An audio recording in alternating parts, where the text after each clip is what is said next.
There are sounds the desert does not make. The Tinajas Altas Mountains rise from the southwestern Arizona desert floor like pale granite slabs tilted at impossible angles. No foothills soften their approach.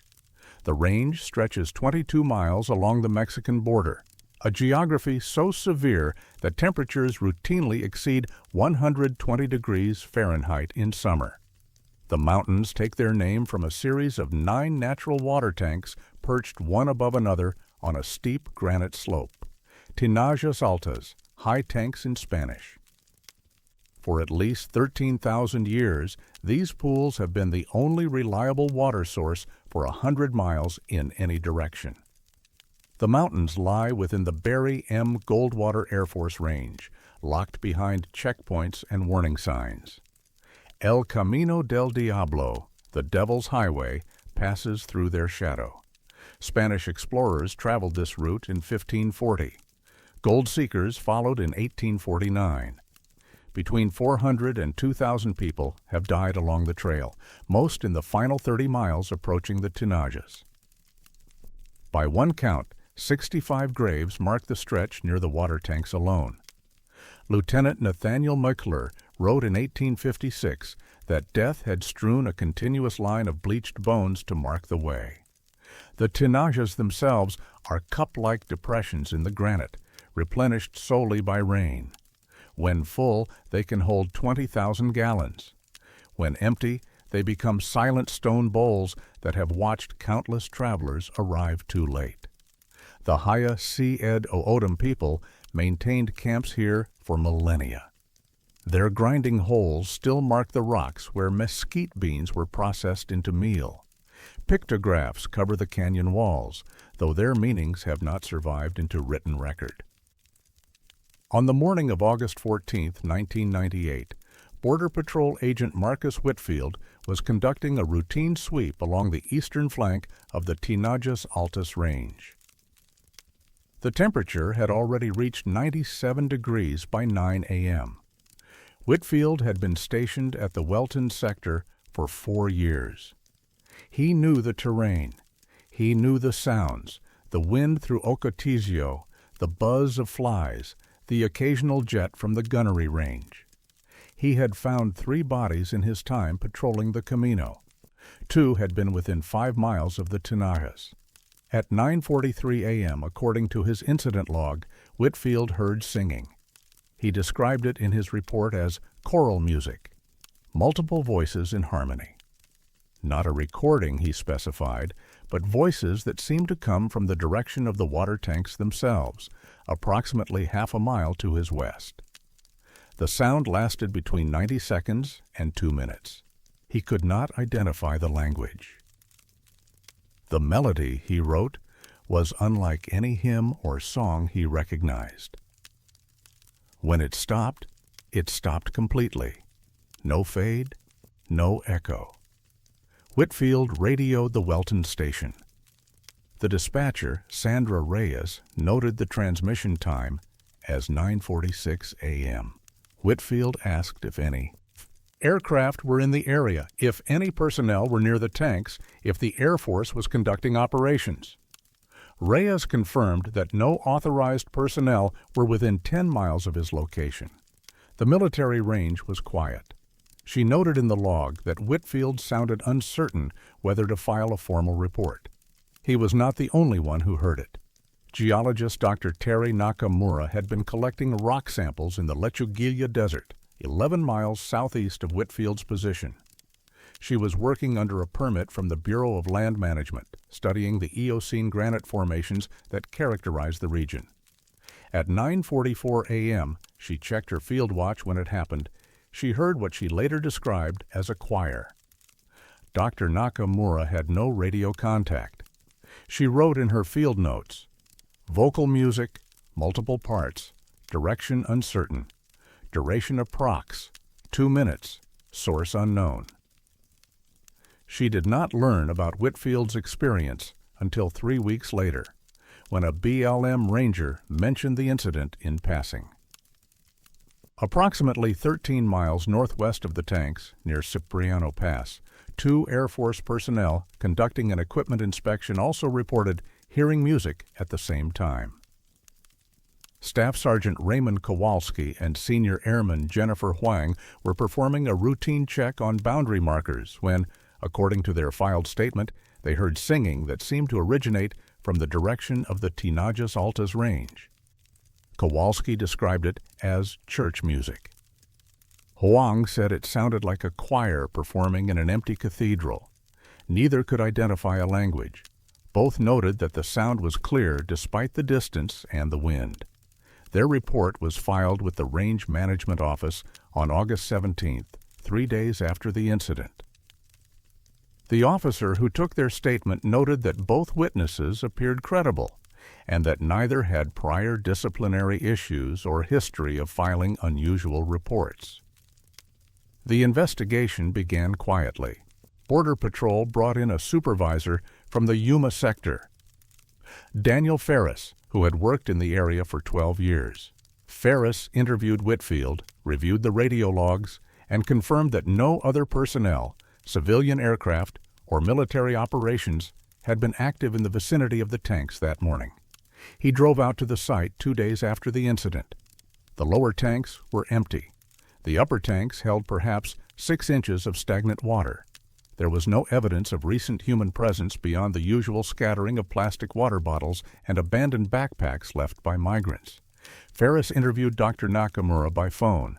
She was cooperative but cautious. She sent him copies of her field notes, which included precise timestamps. When Ferris showed her a topographic map and asked her to indicate where she had been standing, then drew sight lines from her position, Whitfield's position, and the Air Force personnel's position, a pattern emerged.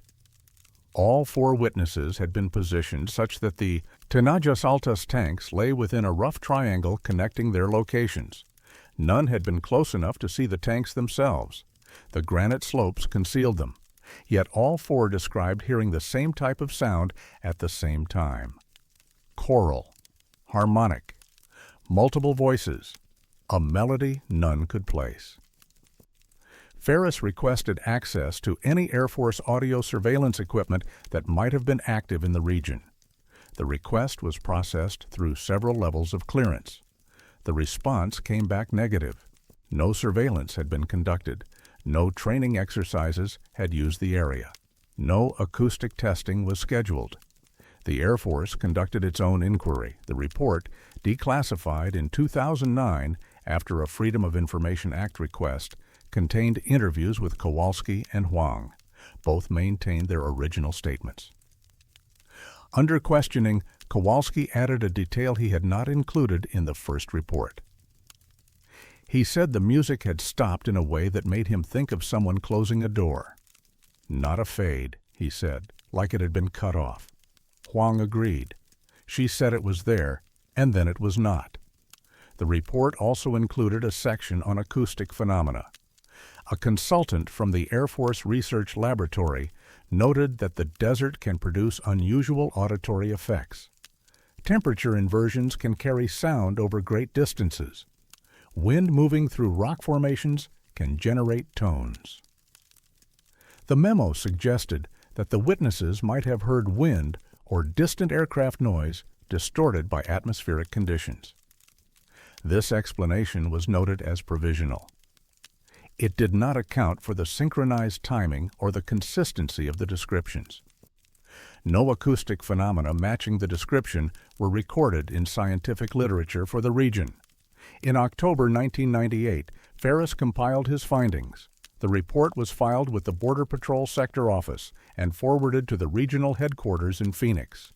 It concluded that 4 credible witnesses reported an unexplained auditory event on August 14th. The report noted the absence of any plausible source for the sound. It recommended that personnel remain alert for similar occurrences. The file was marked for routine review. No follow-up occurred. Ferris was reassigned to the Tucson sector in January 1999. Whitfield completed his rotation and transferred to California in 2001. Kowalski retired from the Air Force in 2006. Huang separated from service in 2003. Dr. Nakamura continued her geological work in the region until 2007, when funding for desert research projects was reduced. She never heard the sound again. In 2015, a documentary filmmaker contacted Whitfield for an unrelated project about border security. During the interview, Whitfield mentioned the incident. He said he still thought about it. He said he had tried to find recordings of choral music from different traditions, liturgical, folk, indigenous, to see if anything matched what he had heard. Nothing did. He said the melody felt familiar in a way he could not explain. Not like a song he had heard before, more like a shape his mind recognized but could not name. The filmmaker did not include the story in the documentary.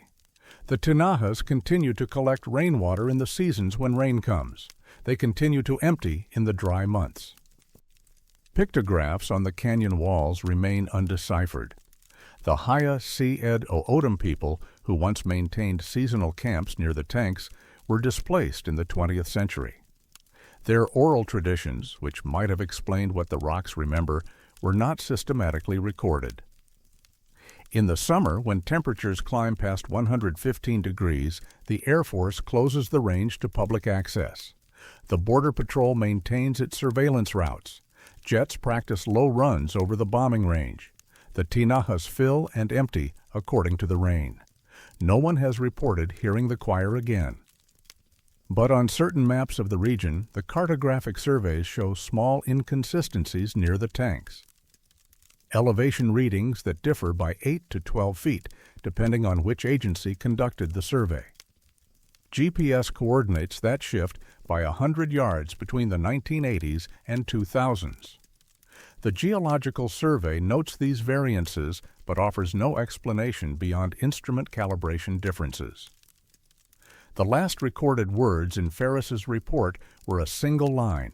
He wrote them after interviewing all 4 witnesses, after reviewing the topographic data, after requesting and being denied further resources for investigation. The line read, "No mechanism identified for simultaneous auditory event across 13-mile radius with consistent descriptive elements from independent sources." The file remained open. Routine review was scheduled for every 5 years. The reviews never yielded new information. In 2018, the file was archived. Copies exist in storage facilities in Yuma, Phoenix, and Washington. The documents are not classified. They are simply filed under Miscellaneous Incident Reports, Environmental Factors, Southwestern Region. Anyone can request them. Few people do. The Tinajas still hold water when the rain comes. The granite still climbs at its unlikely angle. The pictographs still mark the walls.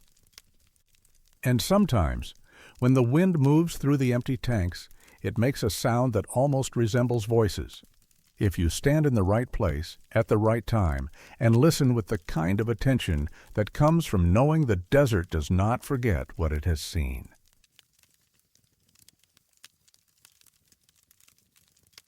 Some patterns refuse explanation even when the evidence sits in front of you. Ajo, Arizona exists because of what lies beneath it. The town sprouted in the early 1900s around the new Cornelia copper mine, a massive open-pit operation that carved a mile-wide crater into the Sonoran desert floor. By the 1950s, Ajo had swelled to nearly 6,000 residents, miners, engineers, their families, all dependent on the mine's rhythm. The surrounding landscape offered little comfort. Creosote flats stretching toward the Growler Mountains, saguaro forests standing like sentinels, and to the south, the Organ Pipe Cactus National Monument, a 250,000 acres of protected wilderness where temperatures regularly exceeded 110 degrees in summer. The town sat isolated. Highway 85 connected it to Gila Bend in the north and the border crossing at Lukeville in the south, but most travelers saw Ajo as a place to refuel, not linger. The Mexican border lay 23 miles south. The desert between held no permanent settlements, only dirt roads used by ranchers, prospectors, and the occasional Border Patrol agent. It was not the kind of place where strangers went unnoticed, which made what happened between 1952 and 1954 all the more difficult to dismiss. The marks first appeared in March of 1952 on a fence post near the old plaza. 17 vertical lines carved with precision into weathered mesquite wood. The property owner, a feed store operator named Vincent Ochoa, assumed it was children or drifters and thought nothing more of it. 2 weeks later, similar marks appeared on the base of the town's water tower. 17 lines, identical depth, same spacing. Then on a mile marker along Highway 85. Then on the wooden frame of a ranch gate 12 miles west of town. By summer, reports were coming in weekly. The Pima County Sheriff's Office, which maintained jurisdiction over Ajo, began documenting each instance. Deputy Harrison Woolridge kept a detailed log: location, date discovered, surface material, condition of the marks. The pattern held constant, always 17 lines, always carved, never painted or scratched. The tool marks suggested a narrow blade, possibly a hunting knife or chisel. The depth was uniform, indicating someone had taken time with each set. What disturbed Woolridge most was the spread. The marks appeared across an area spanning roughly 40 square miles, on fence posts along ranch roads, on the wooden crossbeams of abandoned mining claims, on telephone poles near the highway, even on a Park Service sign at the northern boundary of Organ Pipe. There was no geographic logic to it, no pattern radiating from a central point. It was as if someone had been dropping them randomly across the entire region, yet always with the same compulsive precision. Local theories multiplied. Some thought it was surveyors marking boundaries for a new mining claim. Others suspected cattle rustlers using a counting system. A few older residents mentioned Tohono O'odham oral traditions about desert travelers leaving marks to ward off dangerous spirits, though tribal representatives from the nearby reservation stated the number 17 held no cultural significance they recognized. The newspaper, the Ajo Copper News, ran a brief notice in September asking anyone with information to contact the sheriff's office. No one came forward. The marks kept appearing. Dalton Reese arrived in Ajo in October of 1953. He worked for the U.S. Geological Survey, contracted to update topographic maps of the Organ Pipe region in advance of potential mineral surveys. He was 31 years old, unmarried, a veteran of the Korean War who had trained in cartography during his service. His supervisor, a section chief named Gordon Platt, later described Reese as methodical and reliable, someone who preferred solo field work and kept detailed field notes. Reese rented a room above the hardware store and spent his days in the backcountry, often gone for 12 to 14 hours, mapping ridgelines and dry washes. He drove a Forest Service surplus truck and carried standard survey equipment: theodolite, compass, field notebook, water, emergency rations. He rarely spoke to locals beyond basic transactions. The woman who ran the boarding house, Estelle Kimball, mentioned that he seemed distracted, often sitting alone in the evening, writing in a notebook by lamplight. In December of 1953, Reese stopped by the sheriff's substation. He asked Deputy Woolridge if he could review the log of tally mark locations. Woolridge later recalled that Reese seemed agitated, insistent that the marks formed some kind of system. When Woolridge asked what he meant, Reese said only that the number 17 appeared too consistently to be arbitrary. He requested copies of the location data, which Woolridge provided, noting the interaction in his daily report. 3 weeks later, on January 6, 1954, Reese drove south on a dirt track into the Organ Pipe wilderness and did not return. His truck was found 4 days later by a Park Service ranger conducting a routine patrol. It sat parked off a 2-track road near a dry wash called Alamo Canyon, about 19 miles south of Ajo. The engine was cold. The keys were in the ignition. His survey equipment remained in the truck bed, undisturbed. A half-empty canteen sat on the passenger seat. There were no signs of struggle, no indication the vehicle had broken down. What searchers found inside raised immediate questions. On the bench seat lay Reese's field notebook, open to a page filled entirely with the number 17. Not written once or twice, written 4,000 times, front and back of multiple pages in dense columns. The handwriting was Reese's, confirmed later by his supervisor, but it showed a progressive degradation. The first entries, neat and controlled, the later ones increasingly erratic, some numbers overlapping, others trailing off the page. A search party of 9 men, sheriff's deputies, park rangers, and volunteers, combed the area for 3 days. They found no footprints leading away from the truck, no signs of disturbance in the surrounding terrain. The ground was hard caliche and decomposed granite, not ideal for tracking, but the absence of any trace was noted in official reports. Temperatures that week ranged from 38 degrees at night to 67 during the day, cold but survivable. On the 4th day, searchers found something else. Approximately 200 yards east of where the truck sat, carved into a flat basalt boulder, were 17 tally marks, identical in style and depth to those found around Ajo. Directly below them, carved with less precision but still legible, were the initials DR. No further trace of Dalton Reese was ever found.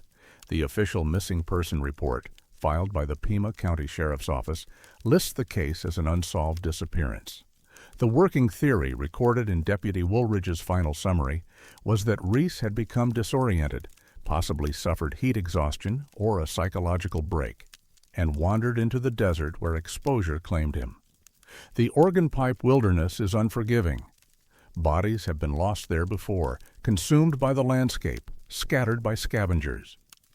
But the theory did not account for the notebook, or the marks on the boulder, or the fact that temperatures that week were moderate, and Reese was an experienced outdoorsman trained in desert survival. Gordon Platt, Reese's supervisor at the U.S. Geological Survey, traveled to Ajo after the search was called off. He retrieved Reese's personal effects, including the field notebook.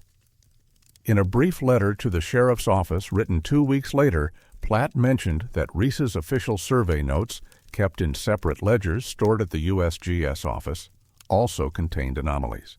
On several pages, in the margins beside legitimate cartographic data, Reese had written the number 17. Platt did not elaborate further, and the letter was filed without follow-up. The tally marks stopped appearing after Reese's disappearance. Deputy Woolridge's log shows the last reported sighting on January 9, 1954, 3 days after Reese vanished, on a corral fence near the southern edge of town. After that, nothing. Over 200 instances documented across 18 months, then an abrupt cessation. Estelle Kimball, the boarding house operator, later told a journalist from the Arizona Republic that she had entered Reese's room the day after his truck was found. On his small writing desk sat a hand-drawn map of the region around Ajo. Red pencil marks dotted the map, each one, she said, labeled with the number 17. She did not keep the map. When the journalist asked why, she said it had unsettled her, that the marks seemed to trace a shape she could not quite make out, something that looked almost intentional but never quite resolved. The room was cleared. Reese's belongings were sent to a sister in Flagstaff. The case file, which should have been archived with other county records, cannot be located. Requests filed with the Pima County Clerk's Office in the 1980s and again in 2006 returned no results. Deputy Woolridge, who retired in 1971, declined interviews about the case until his death in 1993. Ajo's copper mine closed in 1985. The population dropped below 700. The desert reclaimed parts of the town. Fence posts rotted. Buildings collapsed. But among those who remember the 1950s, the story persists, not as folklore, but as documented fact. 17. Always 17. In 2009, a graduate student from the University of Arizona conducting oral history interviews in Ajo, spoke with an elderly man who had worked at the mine during the 1950s. He recalled the marks, the search, the notebook. When asked if he thought Reese had been counting something, the man paused. Then he said something the student included in her field notes but did not pursue further. He said Reese had not been counting forward. He said it looked like Reese had been counting down.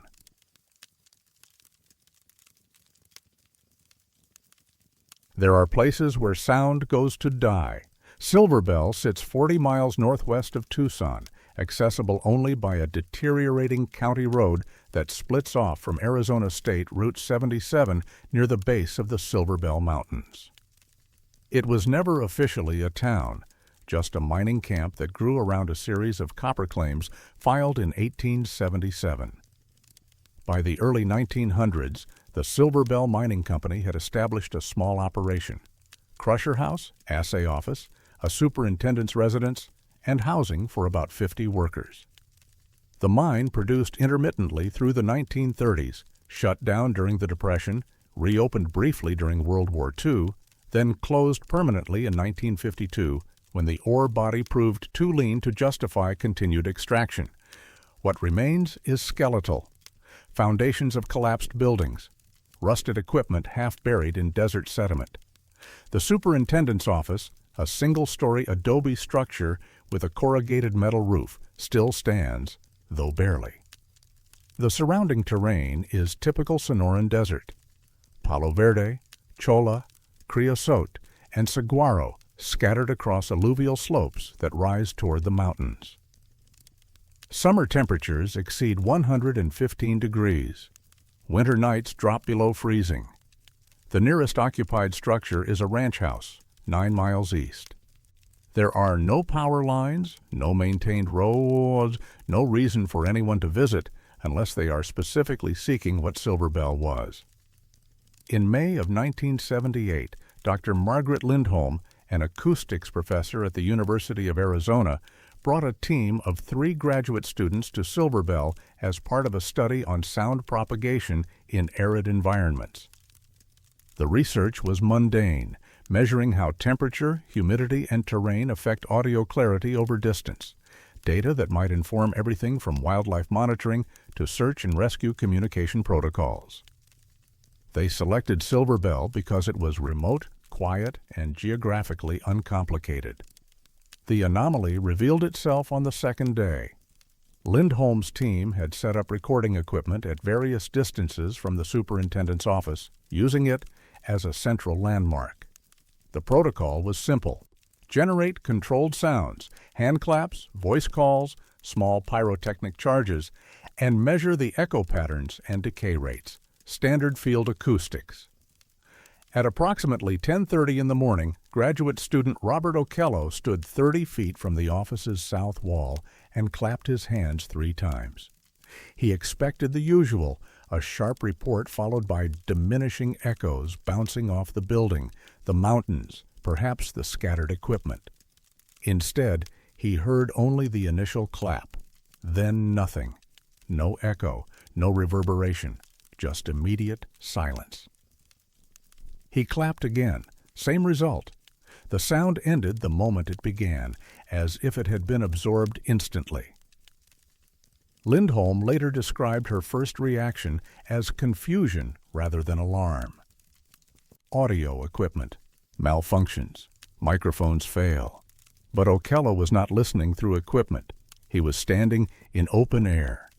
Lindholm walked over and clapped herself. Nothing. She shouted.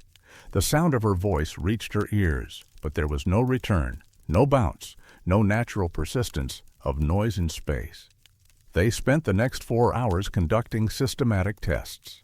They moved in concentric circles around the office, clapping and calling at measured intervals. At approximately 200 yards in any direction, echo behavior returned to normal. But within a roughly quarter-mile radius centered on the office, sound simply terminated. It did not fade. It did not weaken gradually. It stopped. The phenomenon held regardless of sound source. They tried a battery-powered bullhorn, a starter pistol firing blanks, a portable air horn. Every test yielded the same result. Within the radius, zero echo. Outside the radius, normal acoustic properties resumed.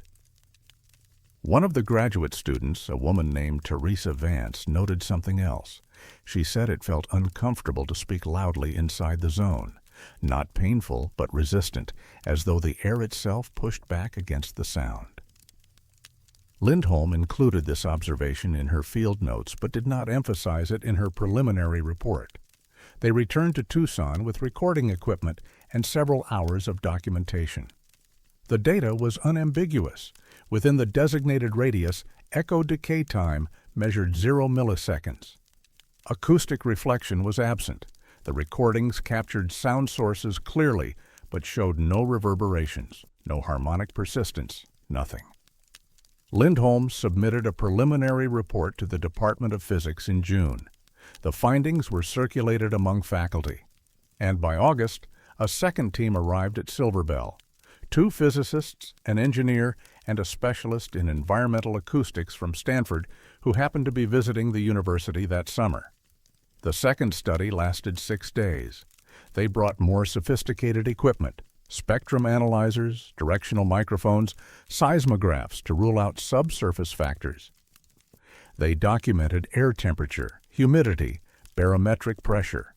They examined the superintendent's office for unusual structural features.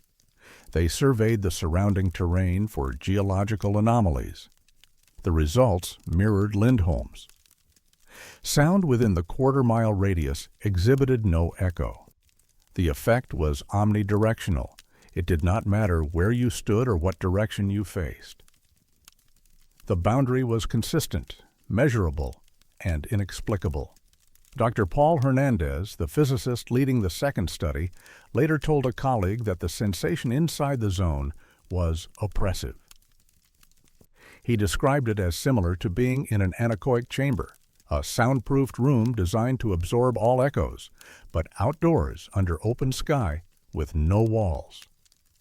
He also mentioned that speaking above a normal conversational volume produced an instinctive reluctance, a psychological resistance he could not easily articulate.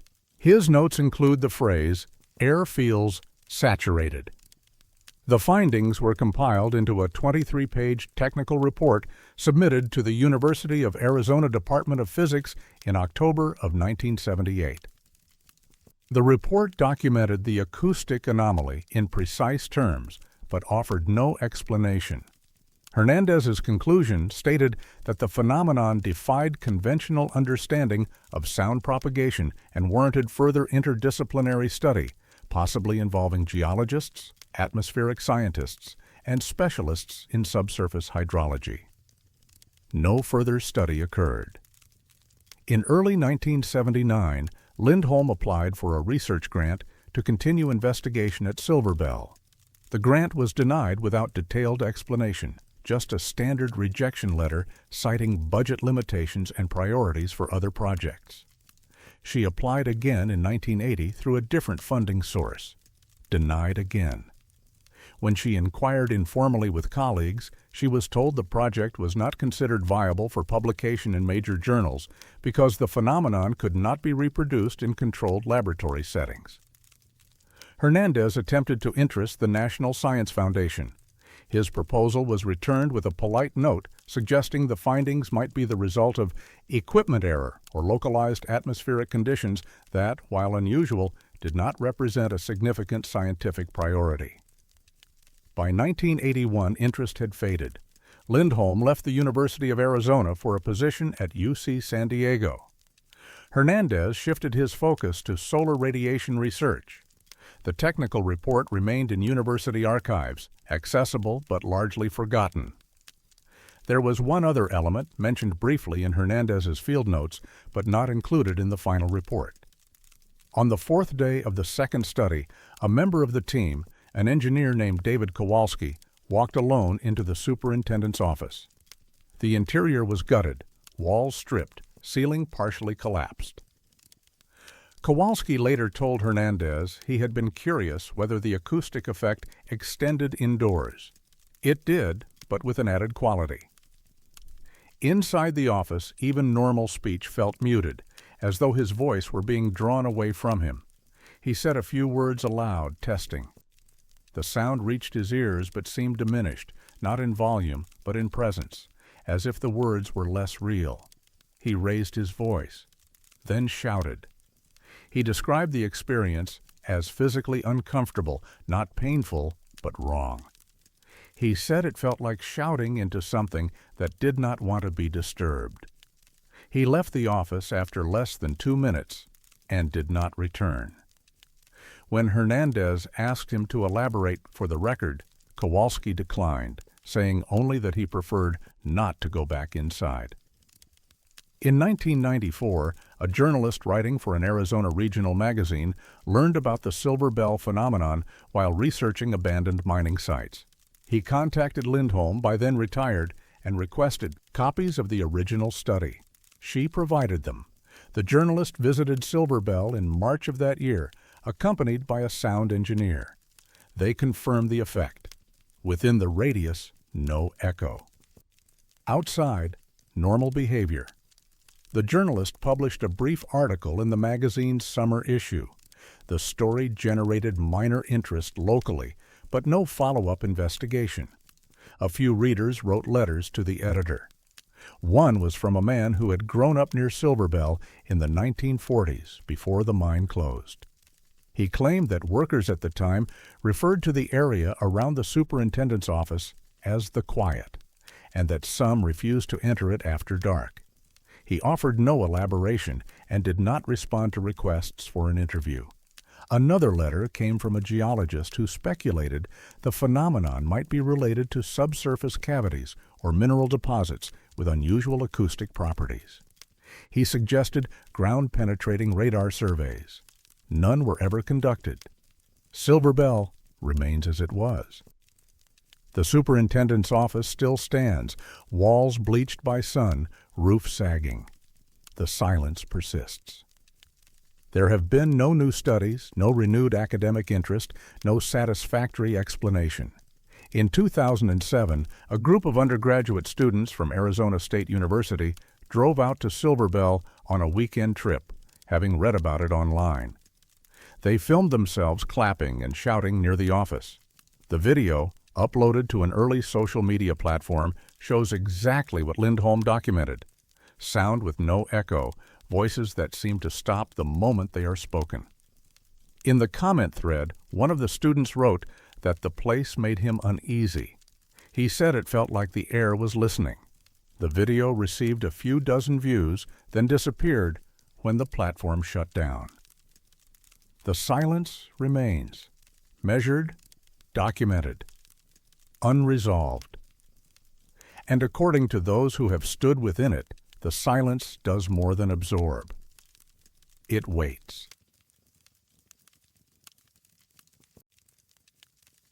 Sometimes the sky itself betrays the rules we assume govern it.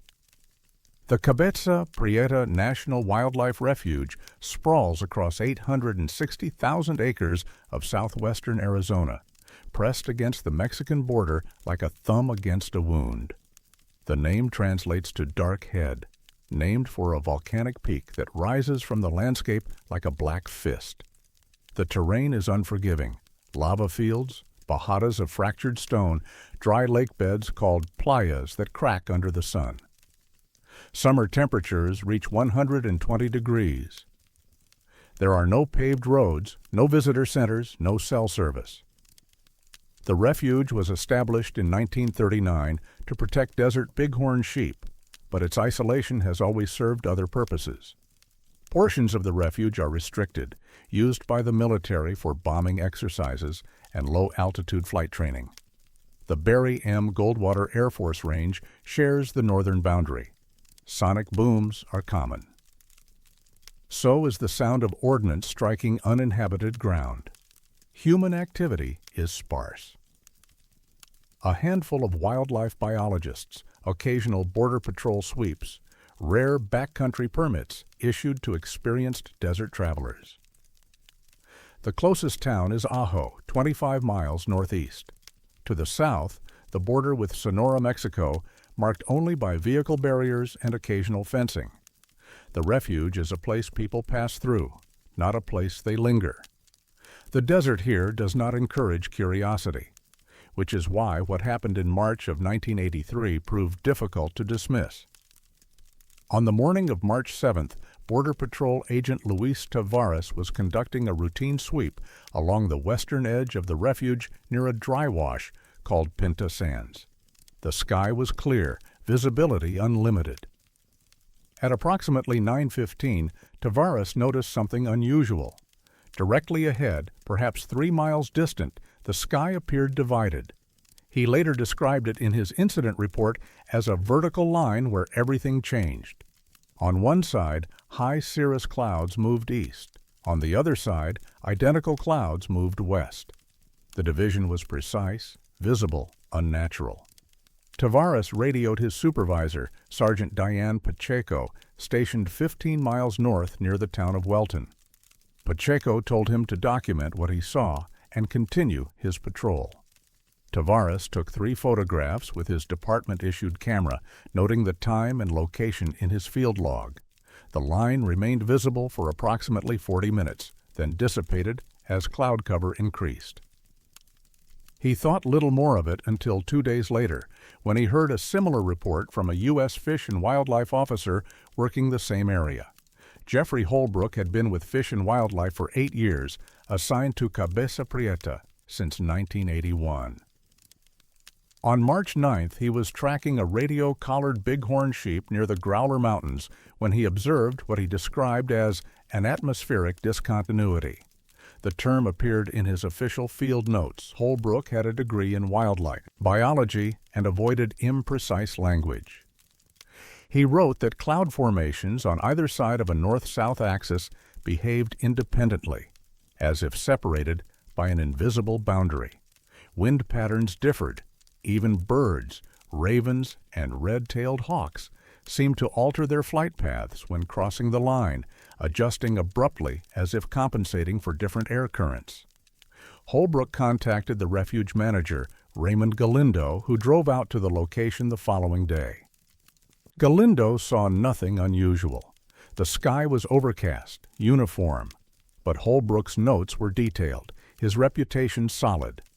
Galindo filed a brief report with the regional office in Albuquerque, noting the observation without drawing conclusions. Then the reports multiplied. Over the next week, 6 separate individuals, 3 Border Patrol agents, 2 wildlife officers, and a military liaison from the Goldwater Range submitted incident reports describing the same phenomenon. All sightings occurred within a 20-mile stretch of the refuge. All described a visible division in atmospheric behavior along a consistent north-south line. The coordinates varied slightly depending on the observer's position, but when plotted on a map, they aligned within a margin of error of less than half a mile. Sergeant Pacheco compiled the reports and forwarded them to the Tucson Border Patrol Sector Office. She included Tavares's photographs, which showed exactly what he described, clouds moving in opposing directions on either side of a distinct vertical axis. The photographs were time-stamped, location-stamped, unaltered. On March 14th, a meteorologist from the National Weather Service office in Phoenix arrived at the refuge. His name was Warren Ludlow. He had worked for the Weather Service for 12 years, specializing in desert atmospheric phenomena. Galindo, the refuge manager, accompanied him to several reported sighting locations. Ludlow spent 2 days in the field. On the afternoon of March 15th, he witnessed the phenomenon himself. In his later testimony, delivered during a closed interagency meeting in April, Ludlow described the experience as meteorologically impossible. He observed a clear demarcation in cloud movement, wind direction, and even temperature. On the eastern side of the line, wind measured at 12 miles per hour from the southwest. On the western side, wind measured at 9 miles per hour from the northeast. The temperature differential was 4 degrees Fahrenheit, across a distance of less than 100 yards. Ludlow took measurements using handheld instruments. He photographed the sky from multiple angles. He could offer no explanation. Weather patterns do not behave that way. Atmospheric boundaries exist, cold fronts, dry lines, inversion layers, but they are gradual, diffuse, influenced by topography and pressure systems. They do not form sharp, visible lines that remain stationary for hours.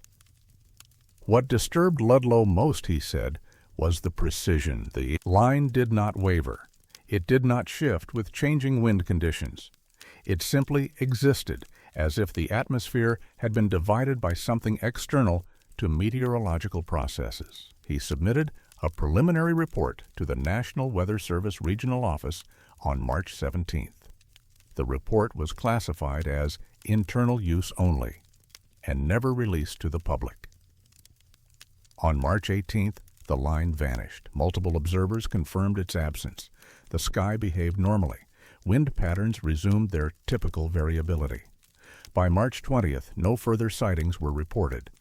An interagency meeting was convened in Tucson on April 9, 1983. Attendees included representatives from the National Weather Service, U.S. Border Patrol, U.S. Fish and Wildlife Service, and the Barry M. Goldwater Range Command. The meeting was not publicized. Minutes from the meeting, requested through Freedom of Information Act inquiries filed in 1998 and again in 2004, were never released. The official response cited exemptions related to national security and ongoing investigations. However, one attendee, Jeffrey Holbrook, the wildlife officer, later spoke informally with a colleague about the meeting's outcome. His comments were recorded in a personal journal that his family donated to the University of Arizona Archives after his death in 2011. Holbrook wrote that the prevailing theory among military representatives was that the phenomenon resulted from experimental aircraft or atmospheric testing conducted at the Goldwater Range. He noted that Weather Service officials disputed this, stating that no known technology could produce the observed effects. The meeting concluded without consensus. Holbrook's final entry on the subject read, "No one wanted to say what we all knew, that we had no idea what we were looking at." In the years following, no similar phenomenon was reported at Cabeza Prieta or anywhere else in the region. Ludlow, the meteorologist, left the National Weather Service in 1985 and took a position with a private weather consulting firm. He declined interview requests about the incident until his retirement in 2007, at which point he stated only that the case remained unresolved and that he stood by his original observations. Tavares, the Border Patrol agent who first reported the line, was transferred to the El Paso sector in 1984. In a brief telephone conversation with a journalist in 2001, he confirmed the incident occurred as documented, but offered no additional details. He said he had been advised not to discuss it publicly. Galindo, the refuge manager, retired in 1996. In a letter written to a former colleague in 2003, he mentioned the March incident and noted that certain records related to it had been removed from refuge files during a records audit conducted in 1986. He did not specify which records or by whose authority they were removed. The photographs taken by Tavares and Ludlow were submitted to their respective agencies and have not been publicly released. Requests for the images under FOIA have been denied or returned with heavily redacted accompanying documents. One detail persists in unofficial accounts mentioned by multiple witnesses but never included in formal reports. Several observers noted that the line appeared to align almost exactly with the 113th meridian west, a longitudinal coordinate that runs through the western portion of the refuge. This alignment was consistent across all reported sightings over the 11-day period. The 113th meridian has no particular meteorological significance. It is not associated with any known atmospheric boundary, terrain feature, or climatic zone. It is simply a line on a map, an arbitrary division of geographic space. Yet for 11 days in March of 1983, the sky treated it as something more. In 2016, a retired Air Force meteorologist named Sandra Ibarra published a brief article in a regional aviation journal discussing unusual atmospheric phenomena observed in desert environments. She mentioned the Cabeza Prieta incident in passing, citing it as an example of unexplained events that warrant further study. She noted that military flight operations in the area during March 1983 were routine and involved no experimental aircraft or atmospheric research. Her source for this information was classified operational logs she had access to during her service, though she did not provide copies. The article generated little response. Cabeza Prieta remains as it was, remote, restricted, silent. The sky above it behaves as it always has, obeying the laws that govern wind and cloud and air. Except for those 11 days when it did not, and no one has ever explained why.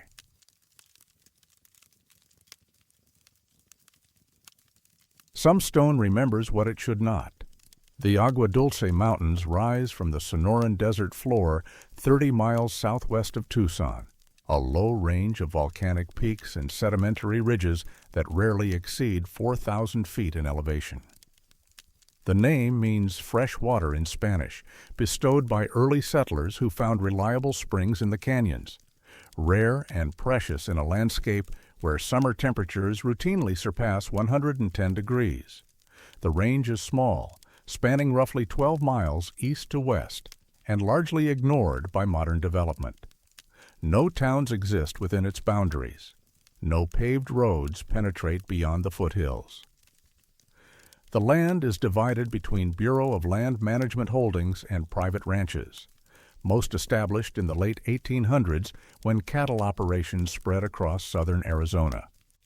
The terrain is characteristic of the basin and range province. Steep-walled canyons carved by seasonal flash floods, slopes covered in ocotillo and barrel cactus, outcroppings of metamorphic and igneous rock exposed by millions of years of erosion. Geologically, the mountains are unremarkable, a mix of tertiary volcanics and older Paleozoic sediments uplifted during the formation of the continental interior. Mining claims were filed here during Arizona's copper boom, but the deposits proved too scattered and low-grade to justify extraction. By the mid-20th century, the Agua Dulce Mountains were known primarily to ranchers, occasional rockhounds, and the Border Patrol agents who patrolled the area's southern approaches. In May of 1961, a rancher named Victor Salazar rode into one of the range's eastern canyons to check on a windmill that pumped water for his cattle. Salazar owned 3,000 acres that abutted the mountains, land his grandfather had homesteaded in 1892. He knew the terrain intimately, having spent his entire life working it. The canyon was narrow, perhaps 30 yards across at its widest point, with walls rising 80 to 100 feet on either side. Salazar had ridden through it dozens of times. On this particular day, something about the northern wall caught his attention. The rock face was stratified, horizontal bands of sediment laid down over geological time, weathered and compressed into stone. Within these striations, Salazar saw what appeared to be human faces, not the vague suggestions of features that occasionally emerge from random patterns. These were distinct. Eye sockets, noses, mouths, 3 of them arranged vertically along the wall, each approximately 2 feet in height. The faces were formed by variations in rock color and texture, darker mineral deposits defining eyes and mouths, lighter stone forming the surrounding structure. What disturbed Salazar was the expressions. Each face appeared contorted, as if frozen in distress. He dismounted and studied the wall for several minutes. The faces were undeniable once you saw them. He wondered how he had never noticed them before. Salazar owned a Kodak Brownie camera, which he kept in his saddlebag for documenting fence damage and water infrastructure issues. He photographed the rock face from several angles, making notes in a small journal he carried. The date was May 14, 1961. He mentioned the faces to his wife, Elena, when he returned that evening.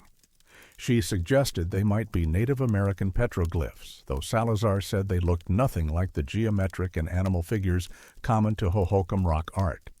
These appeared three-dimensional, emerging from the stone itself rather than carved into it. 2 weeks later, Salazar rode back to the canyon with Elena and their teenage son, Miguel. He wanted them to see the faces for themselves. When they reached the location, Elena studied the wall for several minutes before pointing them out. She agreed they were unusual. Miguel took additional photographs with his father's camera. In June, Salazar mentioned the formation to a geologist from the University of Arizona who was conducting a mineral survey on adjacent BLM land. The geologist's name was Dr. Harold Whitmore. Salazar offered to show him the canyon, and Whitmore accepted. Whitmore examined the rock face on June 23, 1961. He took his own photographs and collected several small rock samples using a hammer and chisel. In his field notes, later archived at the University of Arizona, Whitmore described the faces as striking examples of pareidolia enhanced by differential weathering. He noted that iron and manganese oxide deposits created the darker features, while lighter calcium carbonate formed the surrounding stone. He saw nothing geologically unusual. However, Whitmore also noted something he found mildly curious. The mineral composition of the deposits forming the faces included trace amounts of rare earth elements, specifically cerium and lanthanum, in concentrations he had not encountered elsewhere in the region. He made a note to conduct further analysis, but did not consider it a priority. Salazar continued to visit the canyon periodically over the following years. In 1963, he photographed the faces again during a routine check of his water infrastructure. When he developed the film, he noticed something that troubled him. The faces appeared to have changed position. Not dramatically, the overall formation remained the same, but subtle details were different. The angle of one face's gaze seemed shifted. The expression of another appeared more pronounced. Salazar compared the new photographs with those from 1961. The differences were slight but unmistakable. He showed the images to Elena, who agreed something looked different, but suggested the lighting or camera angle might account for it. Salazar was not convinced. He had photographed the wall from the same position each time using the same camera at roughly the same time of day. In 1965, he photographed the faces again. The changes continued. One face that had been partially obscured by shadow in earlier photos now appeared more defined. Another seemed to have shifted several inches to the left. Salazar contacted Dr. Whitmore at the university. Whitmore had since moved to a position at the Colorado School of Mines, but agreed to review the photographs. In a letter dated August 7, 1965, Whitmore acknowledged the apparent differences, but attributed them to natural weathering processes, variable lighting conditions, and the inherent subjectivity of pattern recognition.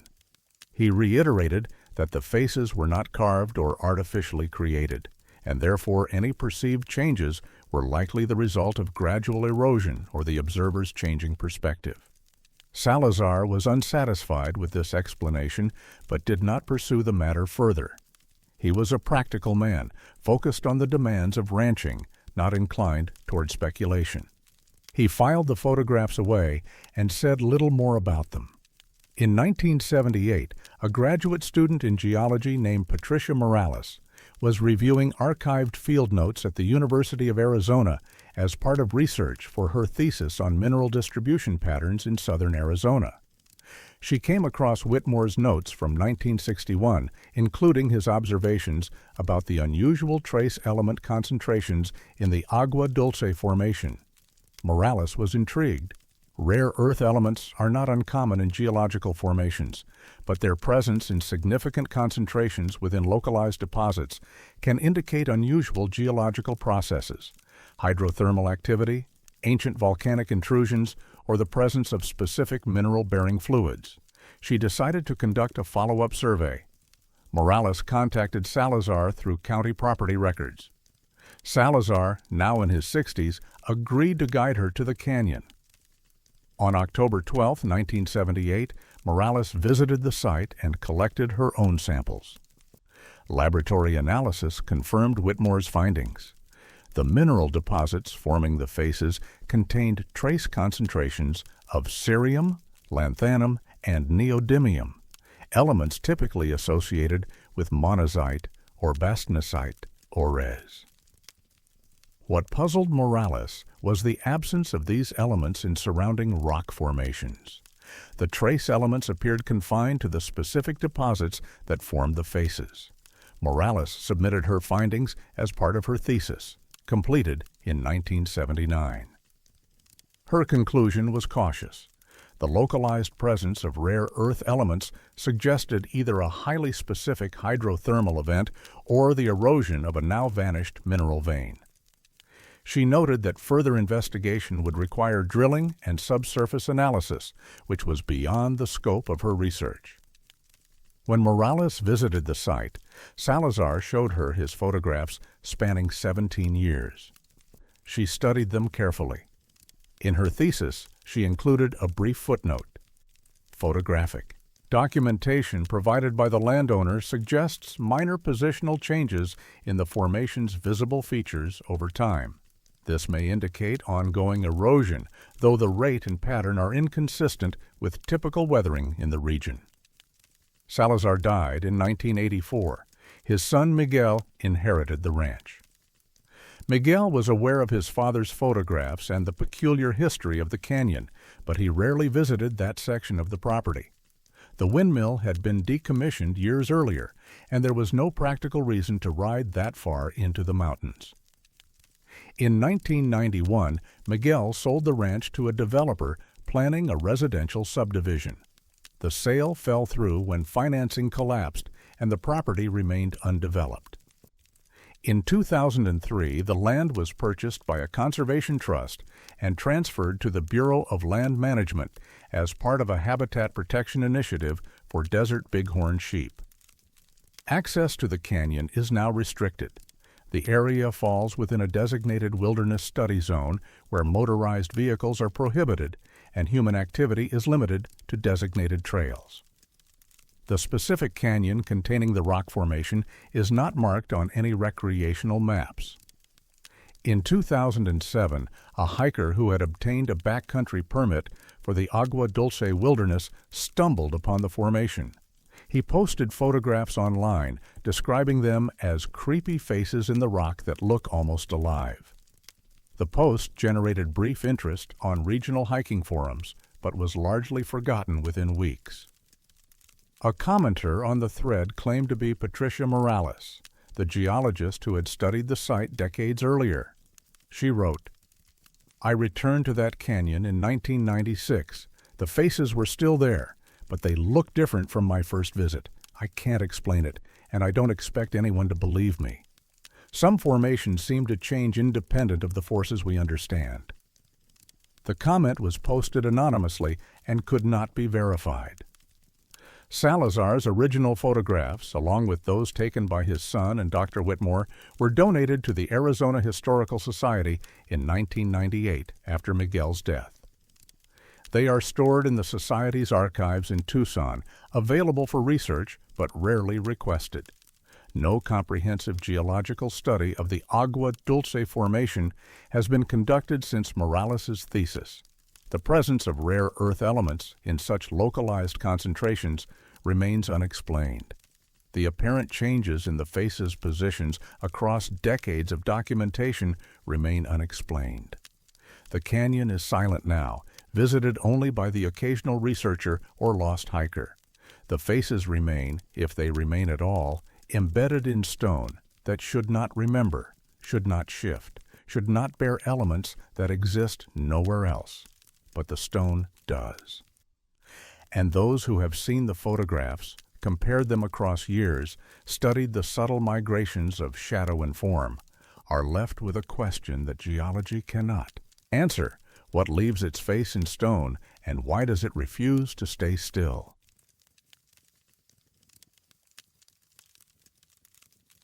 Film captures what the eye sees unless it captures something else entirely.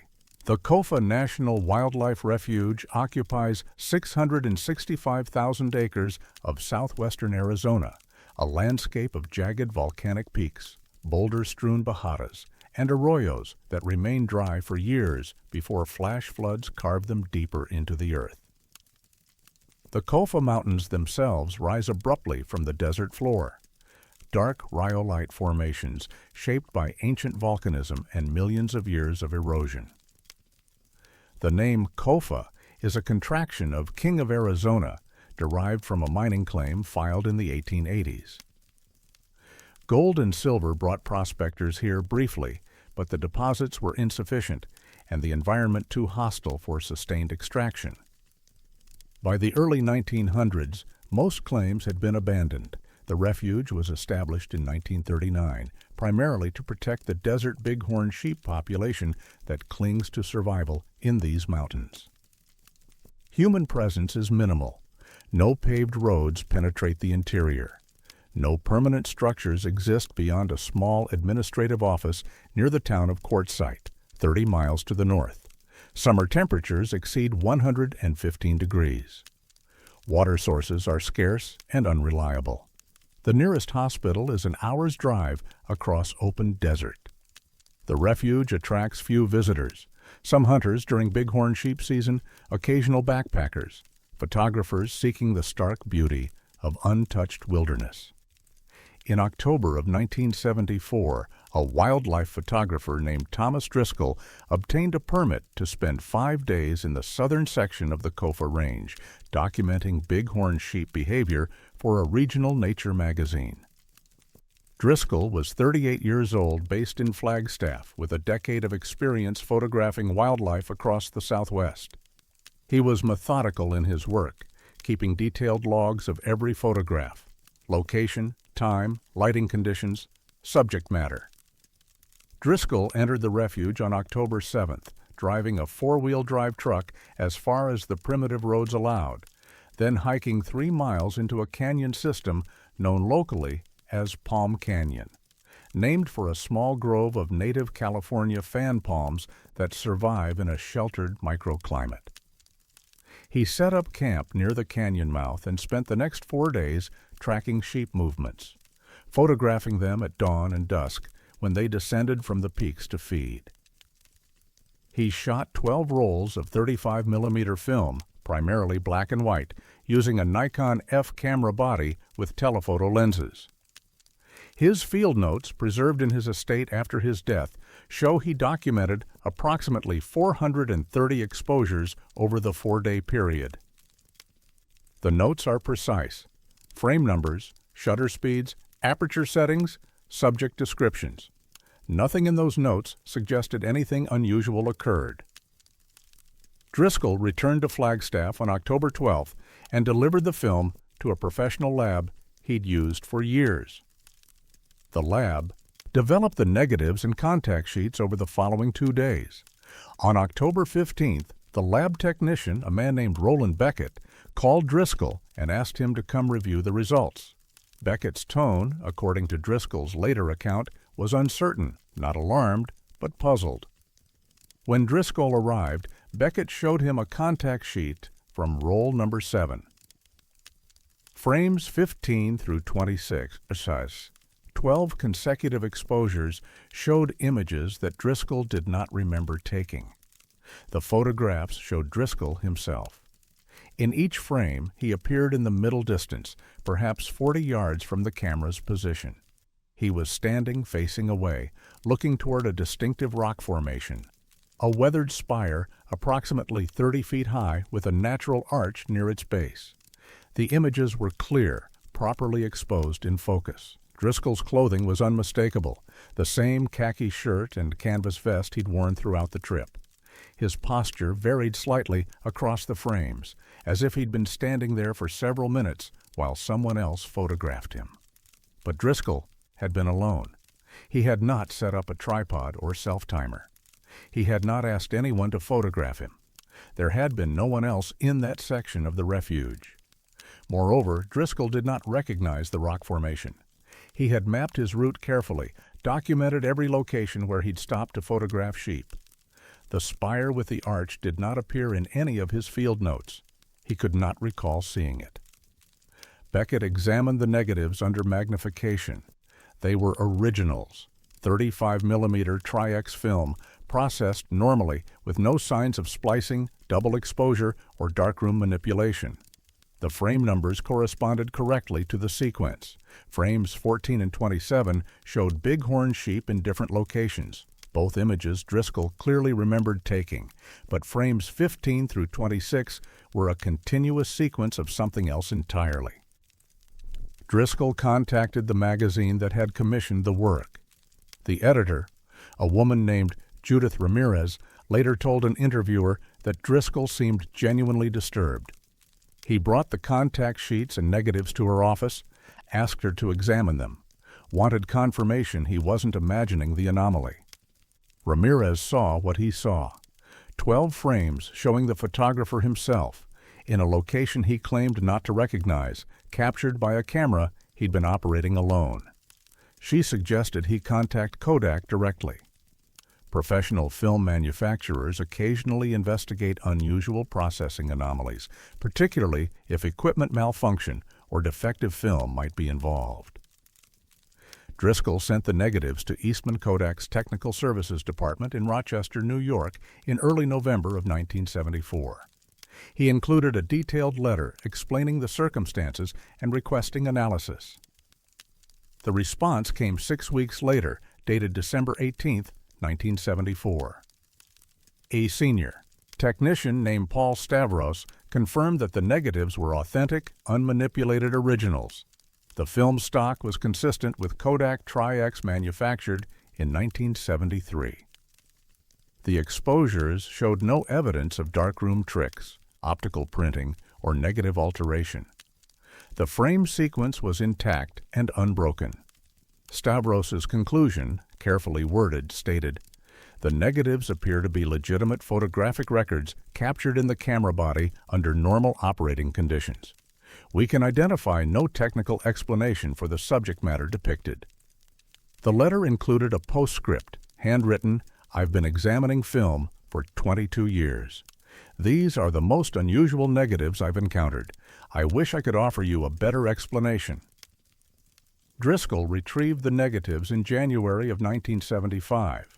According to Ramirez, he seemed withdrawn, less interested in discussing the technical aspects than in understanding what the images meant.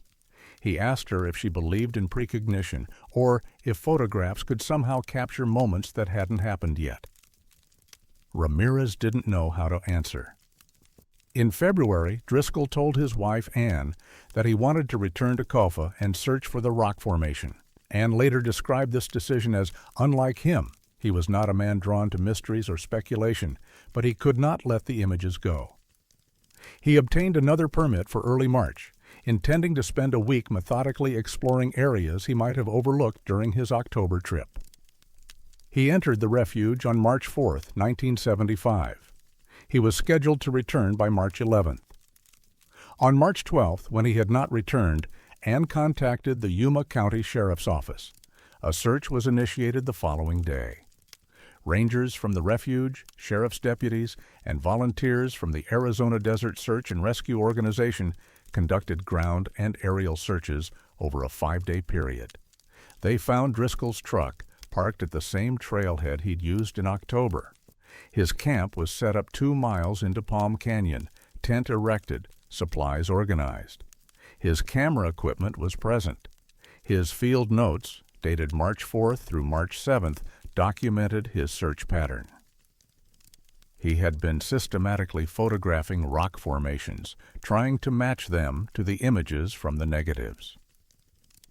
The final entry in his notes, dated March 7th, read, "Found the spire, North Ridge above Canyon Fork. Matches frames exactly. No footprints, mine or anyone else's." No further trace of Thomas Driscoll was found. The search was suspended on March 18th due to extreme heat and lack of additional leads. The case was classified as a missing person incident, cause unknown.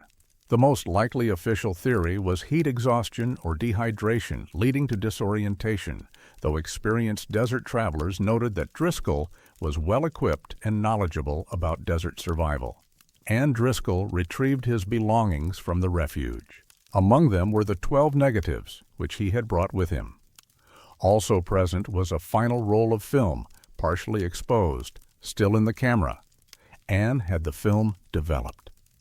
The exposures showed various rock formations, all appearing to be from the same general area. Frame 18 showed the distinctive spire with the natural arch, the formation from the original negatives. In this new photograph, taken in March, the spire was clearly visible, documented from approximately the same vantage point as the mysterious October images. But there was no figure in the frame, no one standing in the middle distance, just the rock formation, alone against an empty sky. Anne provided copies of all materials to the sheriff's office. The investigation remained open but inactive. Over the following years, she occasionally granted interviews to journalists and researchers interested in unexplained disappearances. She always emphasized the same details. Her husband was rational, experienced, not prone to hysteria or delusion. The negatives were real. The technical analysis was conclusive. Something had photographed him in a place he would later visit, before he'd been there. In 1983, a hiker exploring the northern sections of Kofa reported finding what he described as old camera equipment wedged in rocks near a steep canyon wall. By the time rangers investigated, the equipment was gone, possibly removed by other hikers or washed away during monsoon floods. The location was approximately 4 miles from where Driscoll's camp had been found, in terrain considered difficult but navigable. No connection to Driscoll was confirmed. Anne died in 2006. The negatives and related materials were donated to the Arizona State University Archives, where they remain available for research. Photographic experts have examined them periodically. All analyses reach the same conclusion. The negatives are authentic, unmanipulated records. The Kofa Refuge remains as it was, remote, silent, indifferent to the questions people carry into it. The spire with the natural arch still stands on the north ridge above Palm Canyon, marked now on some topographic maps due to the attention the case attracted. Hikers occasionally visit it, photograph it, stand where Driscoll once stood, or would stand or had stood, depending on how you interpret what happened in October of 1974. The desert offers no answers. It never has. But somewhere in the archives, 12 frames of film remain. A man standing in a place he swore he'd never been, photographed by a camera he was holding, captured by an impossible angle that suggests someone else was there, watching, waiting to show him where he would eventually go. And in one of those frames, if you look closely at the shadows near the base of the spire, there is something else. A shape, indistinct, just visible enough to notice, but too unclear to identify. The technicians at Kodak mentioned it in their report, but offered no interpretation. Anne noticed it too. She never spoke about it publicly, but in a letter to Judith Ramirez written in 1991, she mentioned it briefly. There was something else in those pictures. Tom saw it. I think that's really why he went back. The letter does not elaborate. The shape remains in the negatives, unchanged, waiting in silver halide suspension for someone to understand what it means. No one has.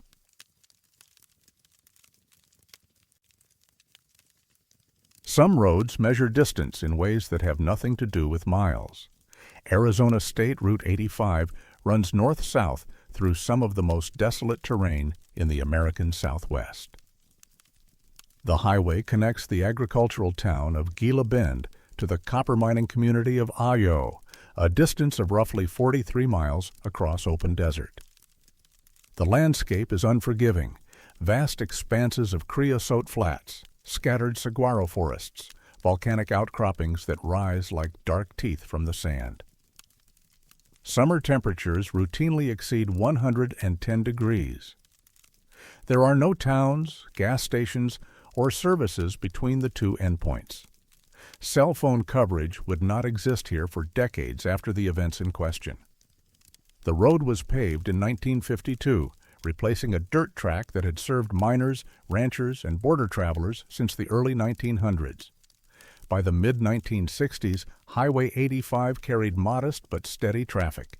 Copper Company trucks, agricultural vehicles, tourists heading to Organ Pipe Cactus National Monument, and locals making the routine drive between communities. It was not a dangerous road by conventional measures. The pavement was well maintained, visibility was excellent, and traffic accidents were rare. The Arizona Department of Transportation considered it one of the safer rural routes in the state, which made what began happening in 1965 all the more difficult to explain. The first documented report came on April 19, 1965. A traveling salesman named Gordon Kepler was driving south from Gila Bend to Ajo, where he had appointments scheduled for mid-afternoon. He departed Gila Bend at 1:45 p.m., noted by the timestamp on a gas station receipt. The drive should have taken approximately 35 minutes at normal highway speeds. Kepler arrived in Ajo at 5:12 p.m., nearly 3.5 hours later. When he checked into his motel, the clerk mentioned he was late. Kepler looked at his watch, confused. It showed 5:15. He had no memory of stopping, no recollection of any delays. The drive felt normal. He remembered the straight highway, the desert scenery, the monotony of the route. Yet somehow, 3 hours had vanished. He mentioned the incident to his motel manager, who suggested he'd simply lost track of time, or perhaps dozed off briefly. Kepler did not think so. He felt alert throughout the drive, and his vehicle showed no signs of having left the road. But he had no other explanation to offer. 3 weeks later, on May 9th, a rancher named Vernon Matsuda reported a similar experience to the Yuma County Sheriff's Office. Matsuda had been driving north from Ajo to Gila Bend on routine business. He left Ajo at 8:30 a.m. The trip should have taken 40 minutes. He arrived in Gila Bend at 11:55 a.m., over 3 hours later. Like Kepler, Matsuda could not account for the missing time. He remembered the drive as unremarkable, straightforward, without incident. By the end of 1965, 7 more reports had been filed with either the Sheriff's Office or the Arizona Highway Patrol. All described the same phenomenon. Drivers departing one town, arriving at the other significantly later than expected, with no memory of stops or delays. The time discrepancies ranged from 2 hours and 40 minutes to 3 hours and 20 minutes. All incidents occurred on the same 23-mile stretch of highway between mile marker 19 and mile marker 42. What made the reports particularly unsettling were the secondary details. Multiple drivers noted that their fuel gauges showed more fuel upon arrival than when they departed. Not dramatically more, but enough to be noticeable, a quarter tank difference, sometimes a third, as if the vehicles had consumed less fuel than the distance should have required, or had somehow gained fuel during the journey. Odometer readings were similarly inconsistent. Several drivers documented their mileage before and after the trip. The odometers showed gains of 9 to 14 miles for a route that measured 23 miles. Others showed readings of 37 to 41 miles, as if the vehicles had traveled nearly twice the actual distance. Highway Patrol Sergeant Douglas Reardon began compiling reports in early 1966. Reardon was a 15-year veteran, known for his methodical approach to documentation. He interviewed each driver personally when possible, taking detailed statements. He asked about weather conditions, visibility, road hazards, wildlife, anything that might explain delays or disorientation. The drivers' accounts were consistent in their lack of drama. No one reported seeing unusual lights, hearing strange sounds, or encountering anything supernatural. They simply drove the highway as they always had and arrived hours late, confused but otherwise unharmed.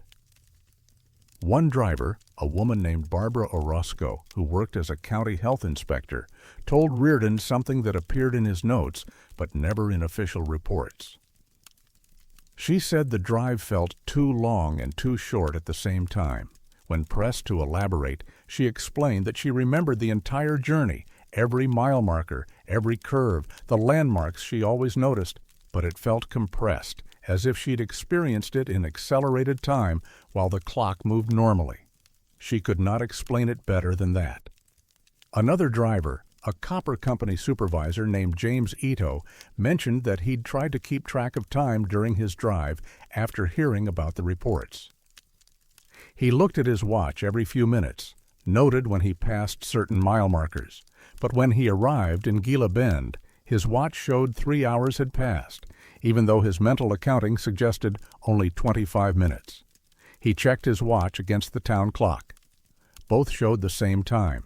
He could not reconcile the discrepancy. By 1967, the number of reports had increased to 47 total. Reardon's file grew thick with incident reports, driver statements, and his own observations. He drove the route himself multiple times, varying his speed, time of day, and direction. He experienced no anomalies. His trips took the expected 20 to 35 minutes, depending on traffic and conditions.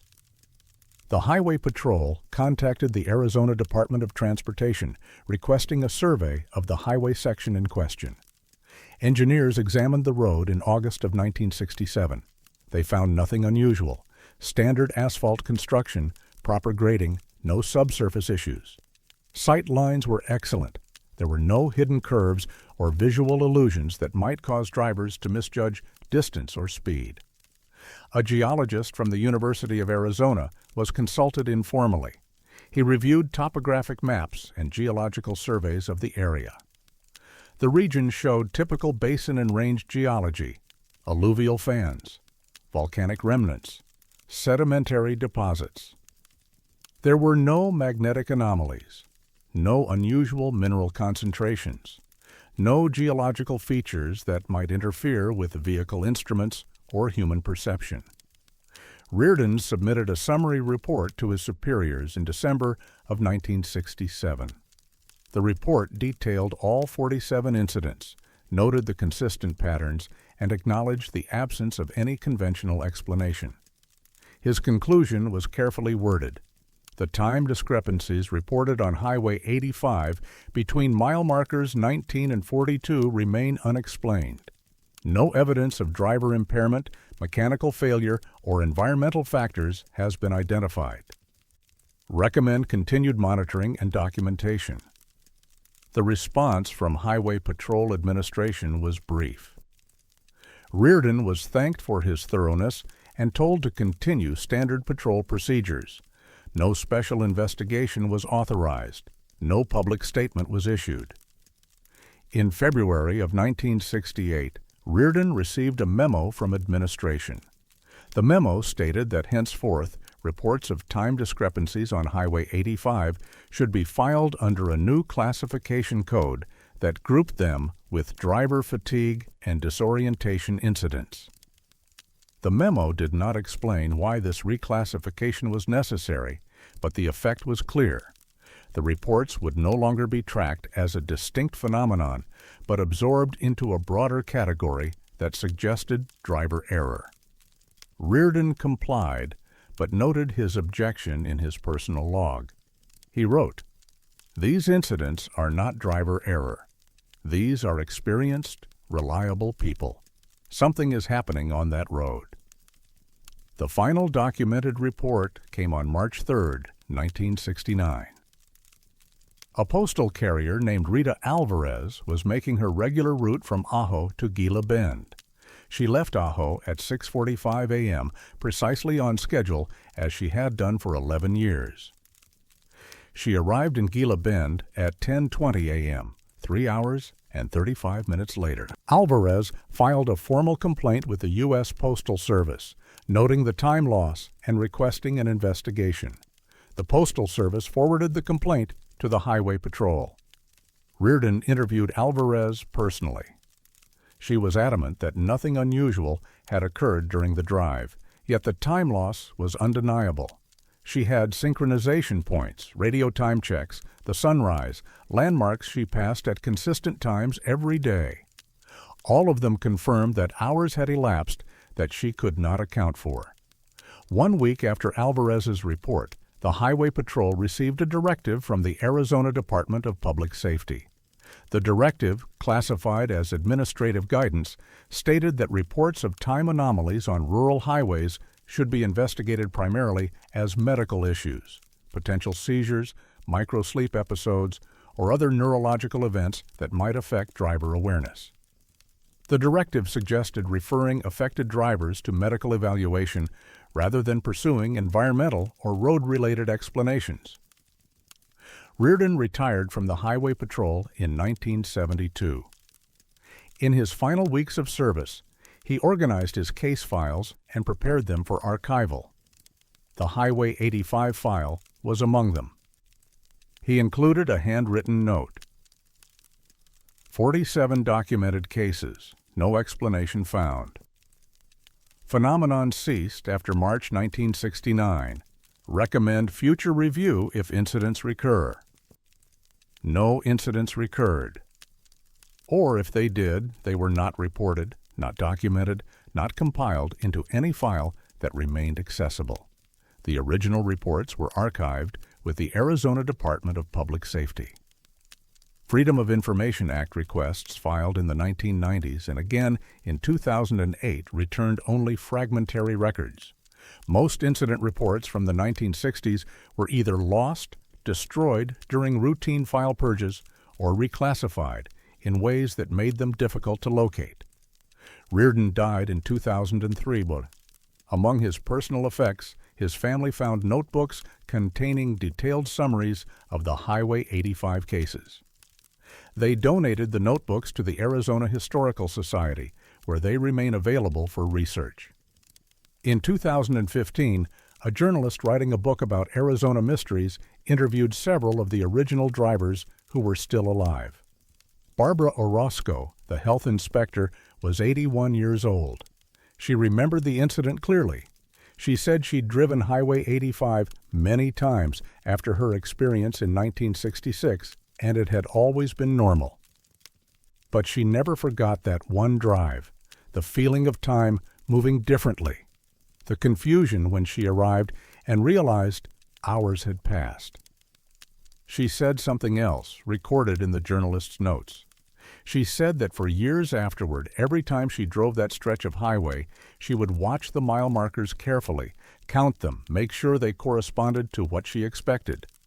And they always did. 23 markers, 23 miles. Exactly as it should be. But she said the road felt longer than it was.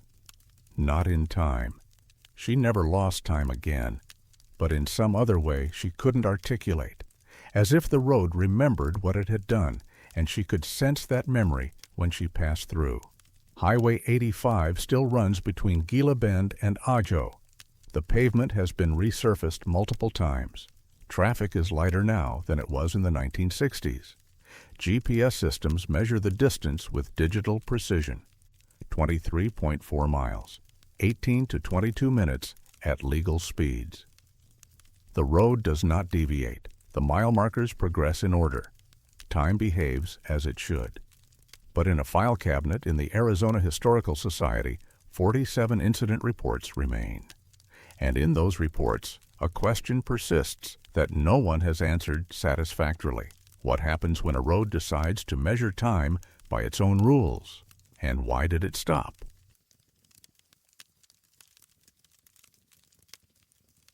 Nature follows patterns, except when it decides not to. The Sauceda Mountains occupy the western section of Organ Pipe Cactus National Monument, a remote expanse of southern Arizona that shares its border with Mexico. The range itself is modest, barely rising above 3,000 feet, but the terrain is unforgiving. Bajadas of volcanic rubble, stands of creosote and bursage that stretch unbroken for miles, arroyos carved by flash floods that come once a decade and vanish within hours. The area was designated a national monument in 1937 to protect the Oregon pipe cactus and other Sonoran desert species. Human presence has always been minimal. A few dirt roads penetrate the monument's interior, used primarily by rangers and researchers. The nearest town, Lukeville, sits 23 miles south at the Mexican border crossing. To the north, the community of Ajo lies 37 miles away across open desert. The Salcida Mountains take their name from the Spanish word for willow, though no willows grow there now and likely never did. Early Spanish explorers may have confused the spindly branches of desert vegetation for willows from a distance, or the name may have been aspirational, a hope for water in a place defined by its absence. The monument receives less than 9 inches of rain annually. Summer temperatures exceed 115 degrees. Winter nights drop below freezing. It is not a landscape that invites casual exploration. In April of 1953, the National Park Service authorized a comprehensive biological survey of Oregon Pipe Cactus National Monument. The project was part of a broader initiative to document plant and animal communities across the national park system. A team of 4 researchers from the University of Arizona arrived on April 7th. Dr. Leonard Krajewski, a botanist specializing in desert ecology, Dr. Vera Olabode, a soil scientist, and 2 graduate students, Martin Vasquez and Claire Dunbar. Their assignment was to establish study plots across different elevations and vegetation types, document species composition, measure plant density, and collect soil samples for laboratory analysis. The work was methodical, unglamorous, essential, the kind of research that forms the foundation of ecological understanding but rarely generates headlines. On April 12th, the team established a study transect along the western slope of the Salcida Range, in an area dominated by mature creosote bush. Creosote is the archetypal desert plant, resilient, long-lived, chemically defended against herbivores and competing vegetation. Individual bushes can live for centuries, their root systems spreading to claim territory and suppress other plants. Creosote stands tend toward uniformity, evenly spaced bushes maintained by allelopathic compounds that inhibit nearby growth, which made what Krajewski observed immediately anomalous.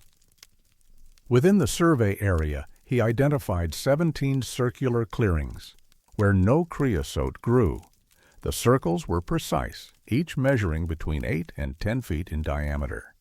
They were distributed across approximately 2 acres of otherwise continuous creosote coverage, arranged in a pattern that seemed geometric but didn't correspond to any formation Krajewski recognized.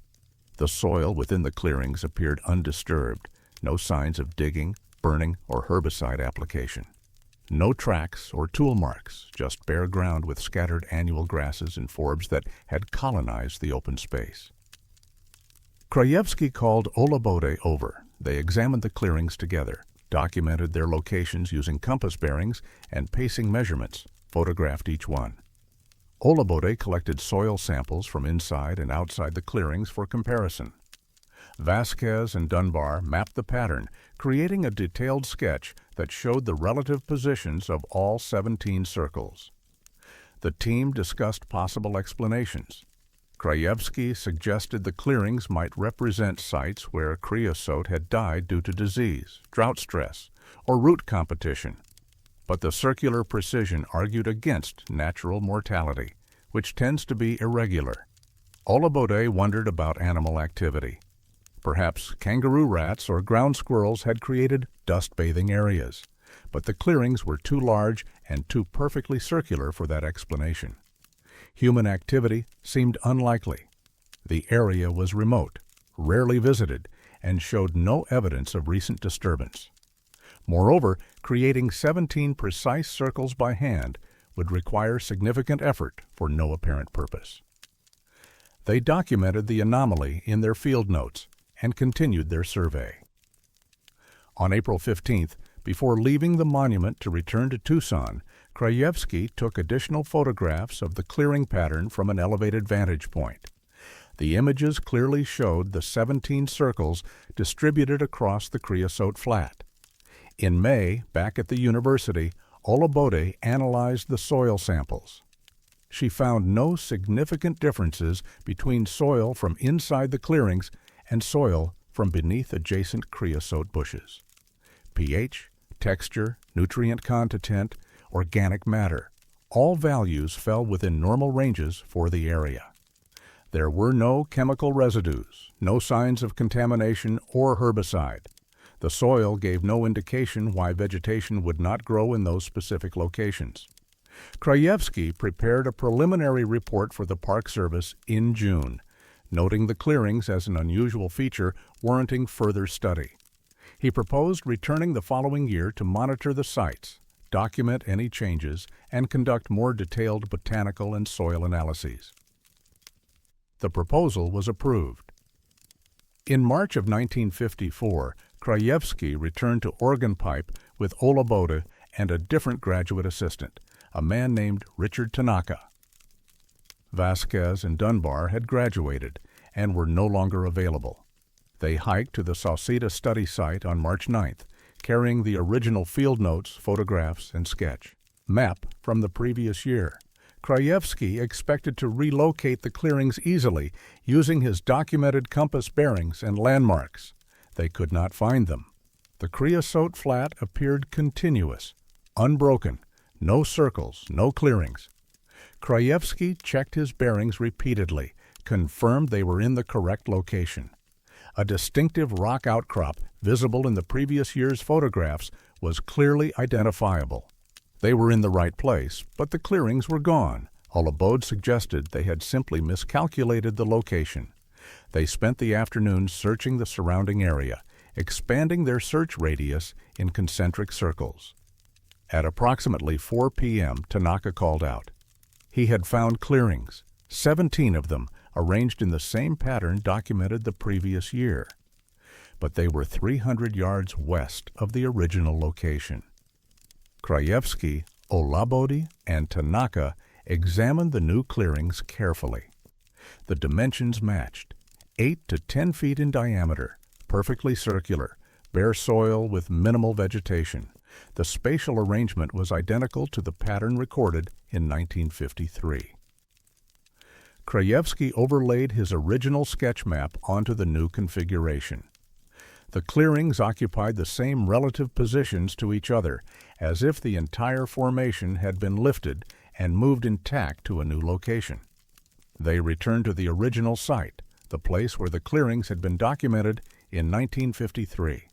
The creosote there was mature, well-established, showing no signs of recent disturbance or colonization. Olabode collected soil samples. Krajewski examined the bushes closely, looking for evidence of rapid growth or recent establishment.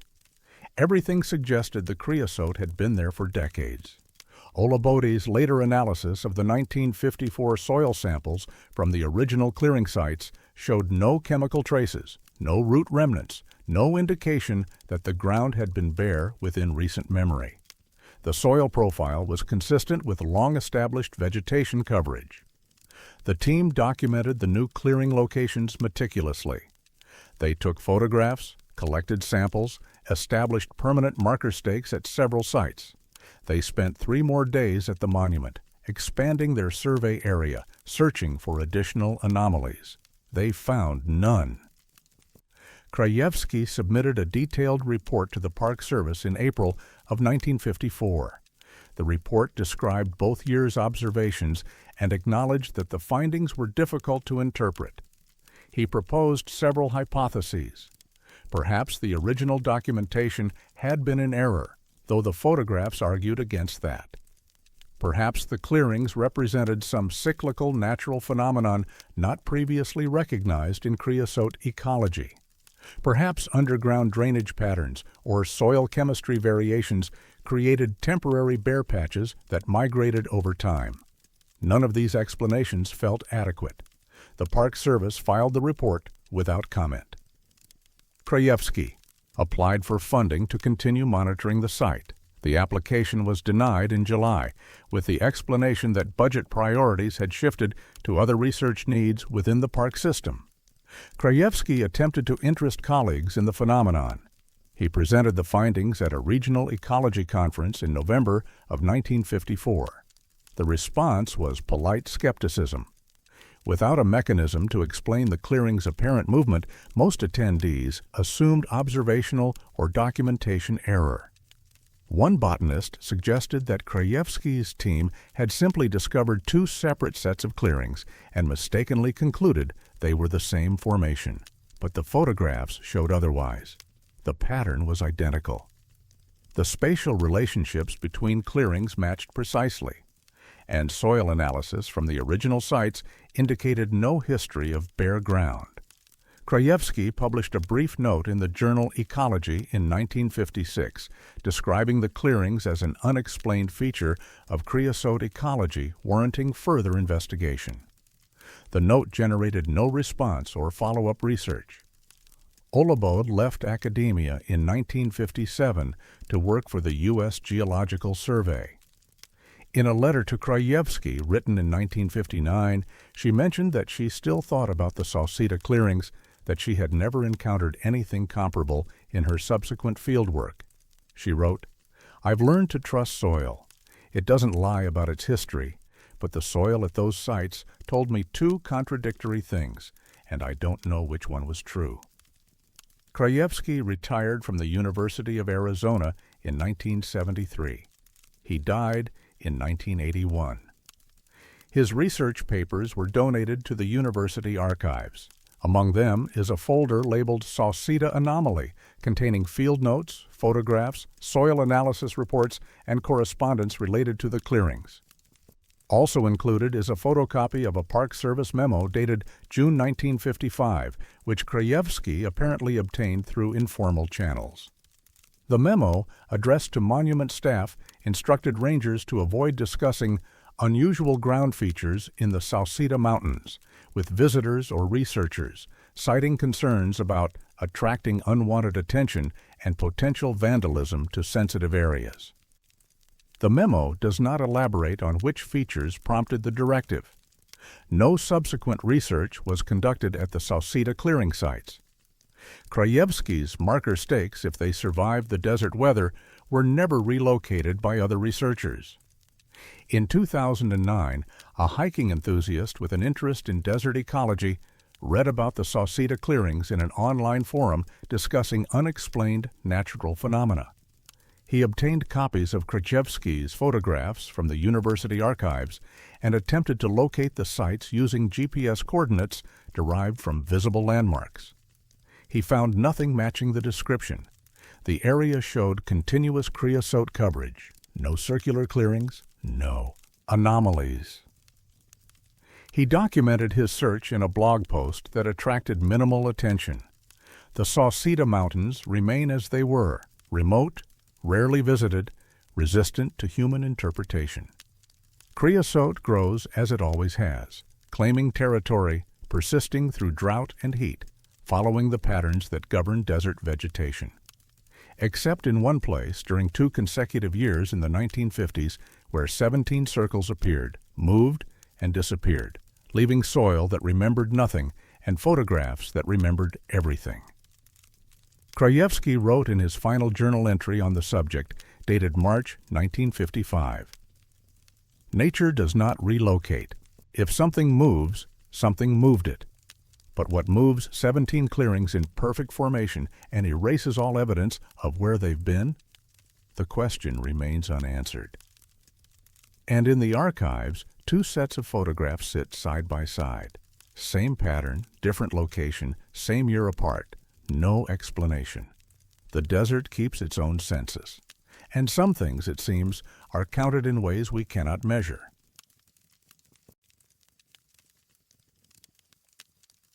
Some presences require no explanation until you realize they shouldn't exist at all. Quito Baquito Spring sits in the southwestern corner of Organ Pipe Cactus National Monument, less than 100 yards from the Mexican border. It is one of the few permanent water sources in this section of the Sonoran Desert, a spring-fed pond approximately 50 yards across, fringed with cottonwood trees and cattails that seem impossibly green against the surrounding beige and gray. The spring has sustained life here for thousands of years. Archaeological evidence suggests continuous human presence dating back at least 10,000 years. The Haya Sied O'odham people maintained settlements near the spring, cultivating crops in the riparian zone and managing the water through careful stewardship. The spring's name comes from the O'odham language, though its precise translation is disputed. Some sources suggest it means spring of the bighorn sheep, others place of carrying burdens. By the early 20th century, when the area came under federal management, Quito Baquito had become a reference point for travelers, Border Patrol agents, and naturalists interested in the unique desert oasis ecosystem. The pond supports the endangered Quito Baquito pupfish, found nowhere else on Earth, as well as migrant birds, desert bighorn sheep, and occasional mountain lions that descend from the surrounding mountains to drink. The area was incorporated into Organ Pipe Cactus National Monument when it was established in 1939. A small parking area and walking trail were added in the 1960s to accommodate visitors. The spring remains remote, 21 miles from the monument's visitor center, accessible only by a graded dirt road that becomes impassable during summer monsoons. Visitation is light. Most people who reach Quito Baquito are deliberate travelers, not casual tourists. In August of 1972, a biology teacher from Phoenix named Margaret Finnegan visited Quito Baquito with her husband and 2 teenage children. They arrived mid-morning on August 12th, parked near the trailhead, and walked the short path to the spring. While her husband photographed the pond and surrounding vegetation, Finnegan noticed an elderly man standing at the water's edge, approximately 30 feet from where her family had stopped. The man appeared to be in his 70s or 80s, wearing what Finnegan later described as old-fashioned clothing, dark trousers, a light-colored shirt that might have been homespun cotton, and a wide-brimmed hat that looked hand-woven, possibly palm frond. He stood completely still, facing the water, hands at his sides. Finnegan assumed he was another visitor, perhaps from the nearby Tohono O'odham Reservation, and thought nothing more of it. Her husband took several photographs of the spring. When they returned home and developed the film, the man appeared in 3 of the images, standing in the exact same position, same posture, in frames taken approximately 15 minutes apart. Finnegan mentioned the photographs to a colleague who was an amateur naturalist. The colleague asked if she'd spoken to the man. Finnegan said no, she hadn't wanted to disturb him. He had seemed deeply contemplative, and she'd respected what she assumed was a private moment. In October of 1973, a group of college students from the University of Arizona made a weekend trip to Organ Pipe. Among them was a photography student named David Kowalski. On October 7th, the group visited Quito Baquito. Kowalski took numerous photographs of the spring for a class project on desert ecosystems. When he processed the film, he noticed a figure in several shots, an elderly man standing at the pond's edge wearing what appeared to be traditional or historical clothing. Kowalski did not remember seeing the man at the time. He reviewed his field notes. The photographs showing the figure were taken between 2 p.m. and 4:30 p.m. If the man had been present for that entire duration, Kowalski felt certain he would have noticed him. He showed the photographs to his classmates who had been present. 2 remembered seeing an old man near the water, but couldn't recall details. The others had no memory of him at all.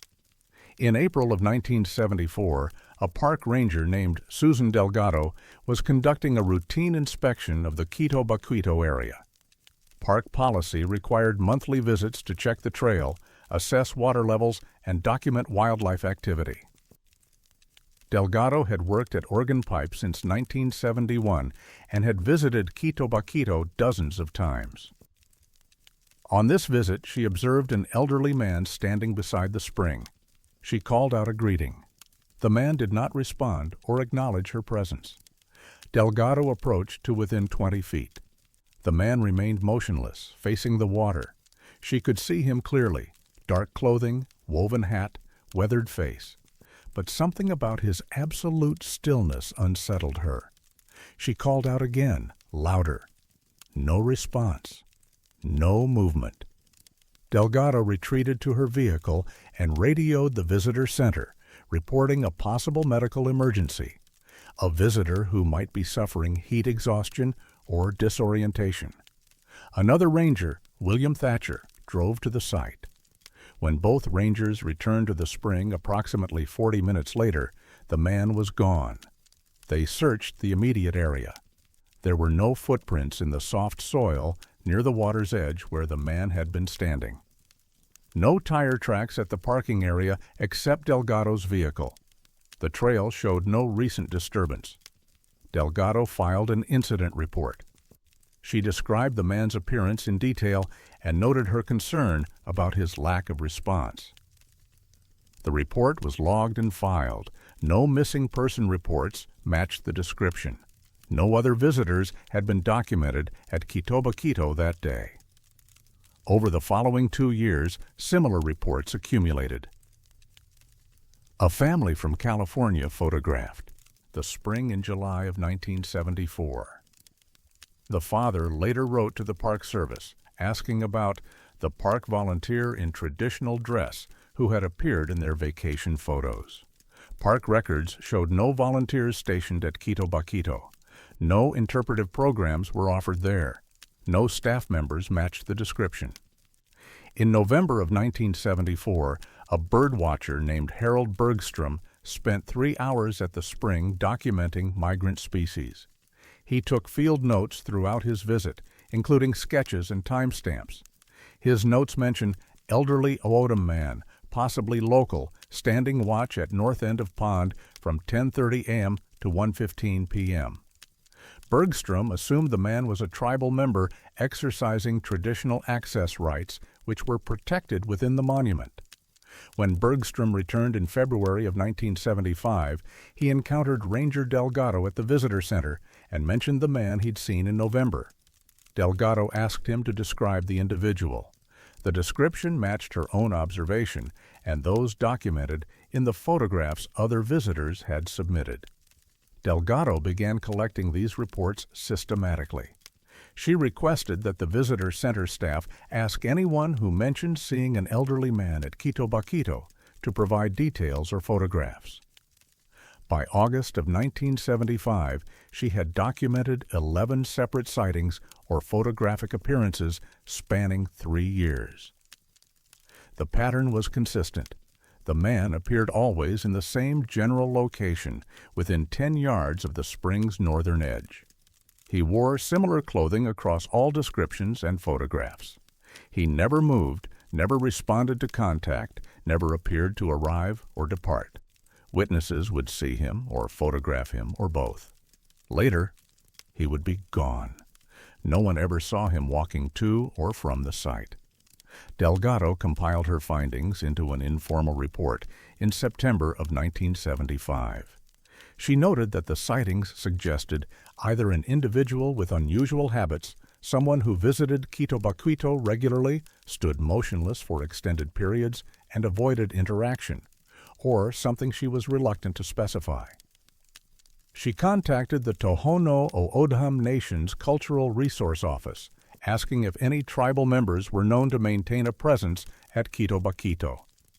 The response indicated that while tribal members occasionally visited the spring for cultural purposes, no one matching the description was known to visit regularly, and the clothing described sounded archaic. Not contemporary traditional dress, but something from an earlier era. Delgado showed several of the clearest photographs to an anthropologist at the University of Arizona who specialized in O'odham history and culture. The anthropologist, Dr. Vincent Patel, examined the images carefully. He noted that the clothing appeared consistent with late 19th or early 20th century O'odham attire, but the photographs themselves were recent color. Images, not historical documentation. Patel made an observation that Delgado included in her notes. He said the man's posture, standing motionless, facing water, hands at sides, resembled descriptions from O'odham oral tradition of individuals performing ceremonial observation or spiritual guardianship. But such practices were private, and he would not elaborate further without tribal consultation. In October of 1975, Delgado proposed a systematic study, installing a camera at Quito Baquito that would capture time-lapse images over several months, documenting all visitors and activity. The proposal was declined by Monument Administration. The stated reason was budget limitations and lack of justification for surveillance equipment in a low-traffic area.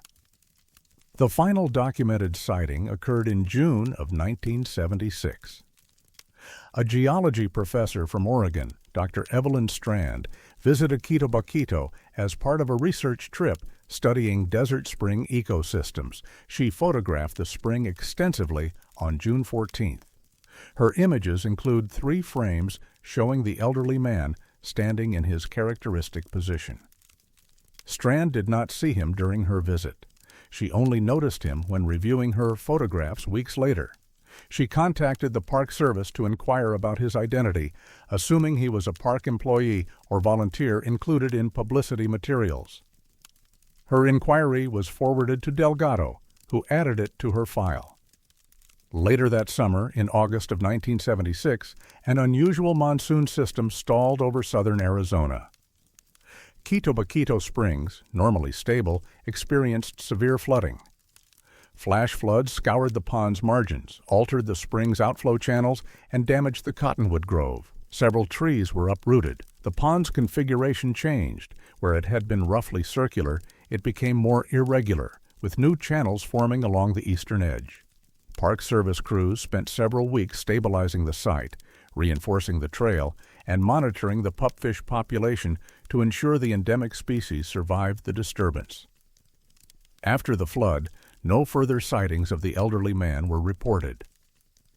Delgado visited Quito Baquito monthly throughout 1977 and 1978. She asked visitors specifically if they had seen anyone matching the description. None had. Delgado left Organ Pipe in 1979 for a position at Grand Canyon National Park. Before departing, she filed her complete documentation with Monument Archives: incident reports, visitor correspondence, photographs, and her own observations.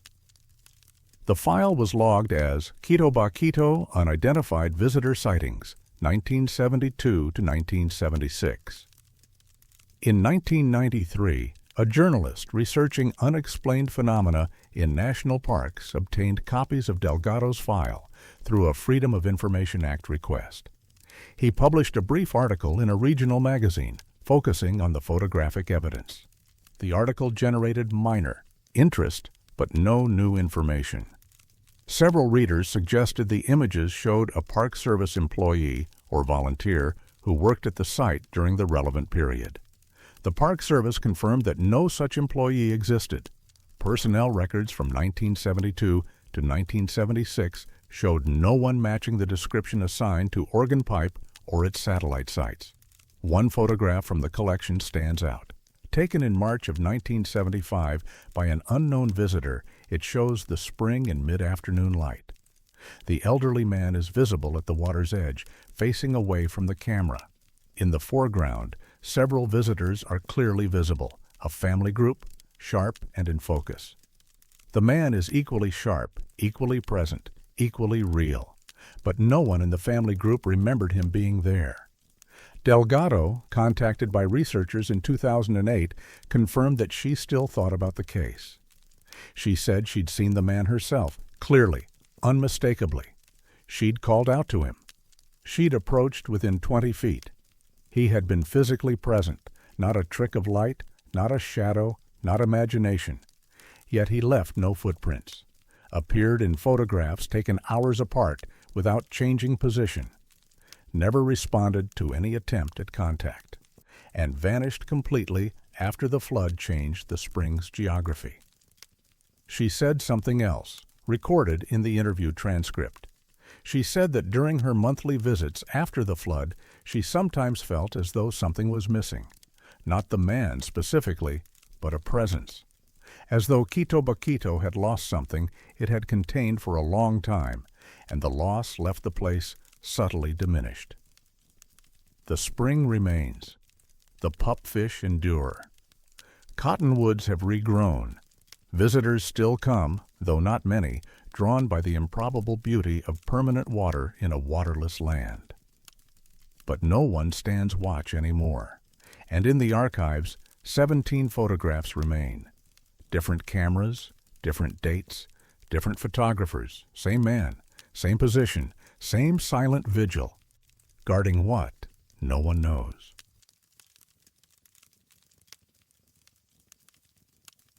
Some places remember what was done to them, and some refuse to forget. The Yuma Proving Ground occupies more than 1,300 square miles of southwestern Arizona desert, stretching from the Colorado River east toward the Gila Mountains.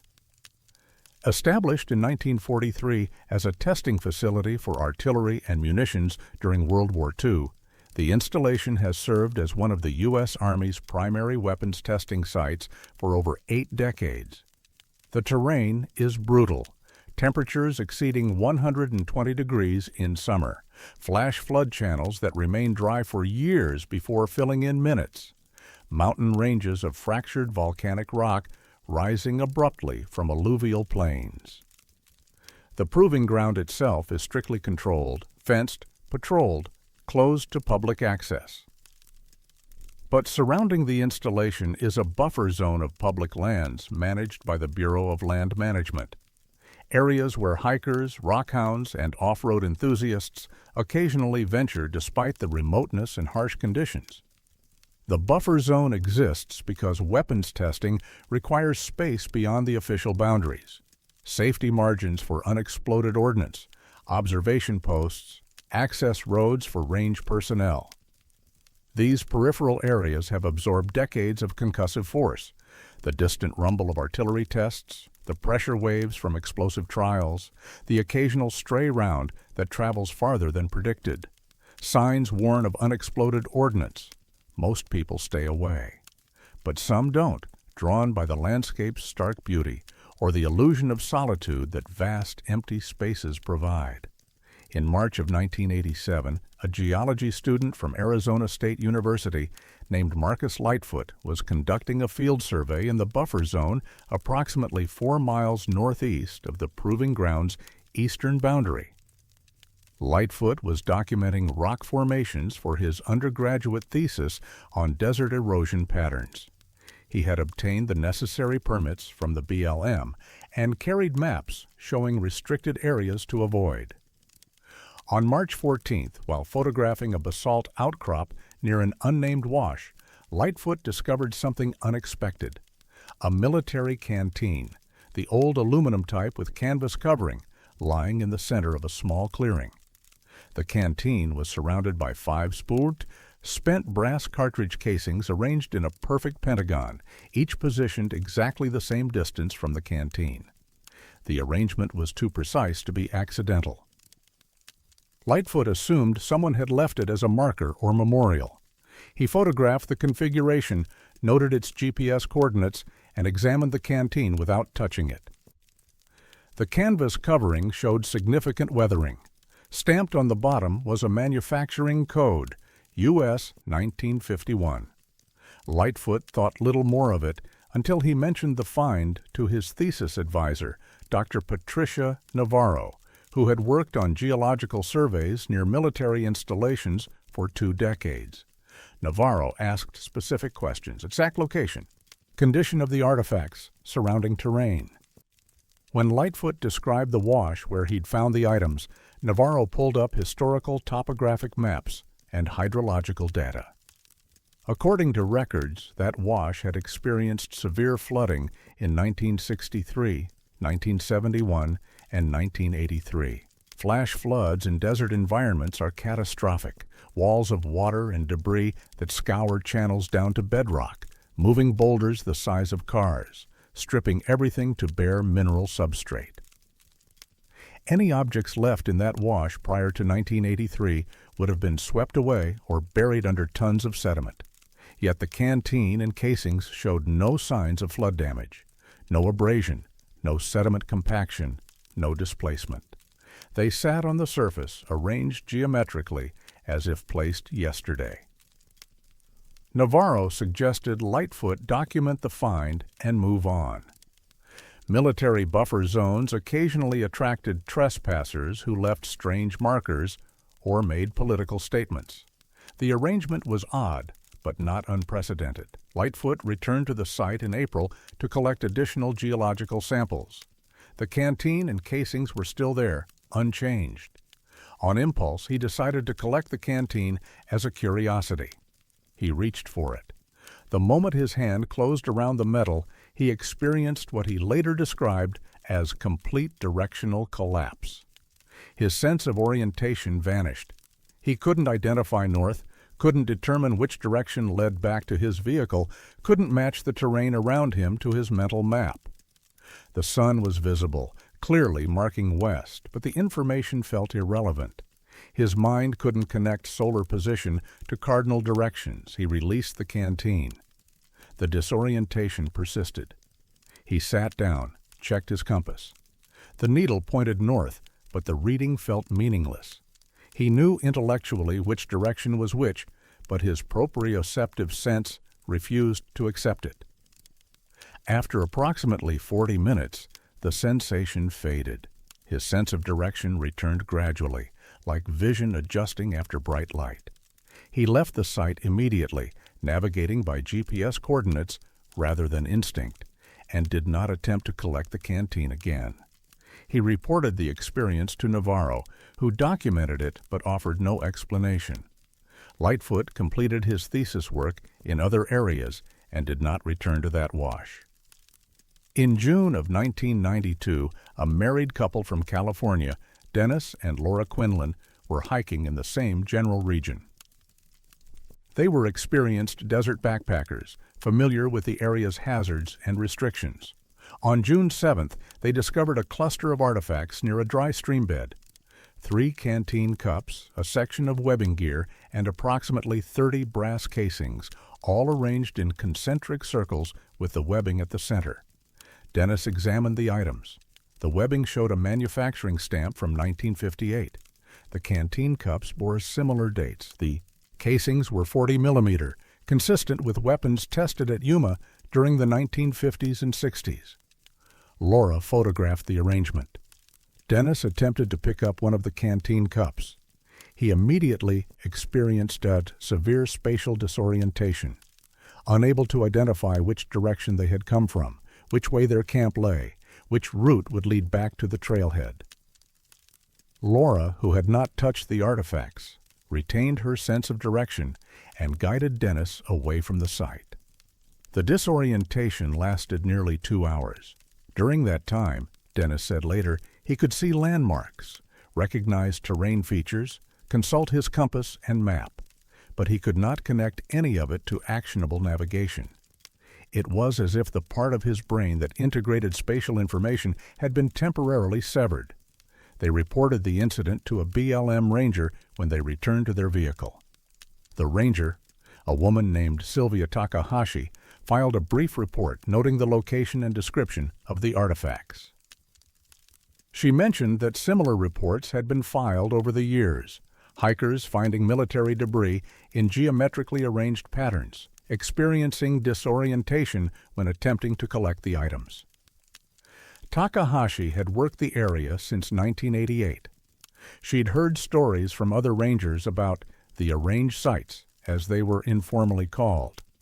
There were at least 6 documented locations, all within the Proving Grounds buffer zone, all containing vintage military equipment dated to the 1950s or 60s, all arranged with deliberate precision. What troubled Takahashi was the chronological inconsistency. She'd reviewed geological surveys and historical aerial photographs of the region. Several of the sites where artifacts were found had been inaccessible during the time periods indicated by the manufacturing dates. One location had been buried under a rock slide in 1955 and not excavated until 1973. Yet artifacts dated to 1952 had been found there in 1991, sitting on the surface, geometrically arranged. Another site sat in an area that had been underwater, part of a temporary lake formed by Colorado River flooding in 1958 through 1960. Objects dated to that exact period were found there in 1989, showing no water damage, no sedimentation, no indication they'd been submerged for decades. Takahashi compiled her observations into an informal memo to the BLM district office in 1993. She requested an investigation into the artifact sites, suggesting either someone was systematically planting vintage military items in remote locations as a hoax, or there was a pattern of material displacement that warranted documentation. The response was bureaucratically evasive. Her supervisor acknowledged the memo and suggested that recreational visitors were likely collecting military surplus items from other locations and arranging them as art installations or geocaching markers. The disorientation reports the supervisor suggested were likely related to heat exhaustion or dehydration, common problems for hikers underestimating the desert environment. Takahashi was unsatisfied but had no authority to pursue an independent investigation. She continued documenting reports when hikers mentioned finding arranged artifacts or experiencing disorientation. In 1998, a military historian from the University of Arizona, Dr. Harold Wexler, was researching the history of weapons testing at Yuma Proving Ground.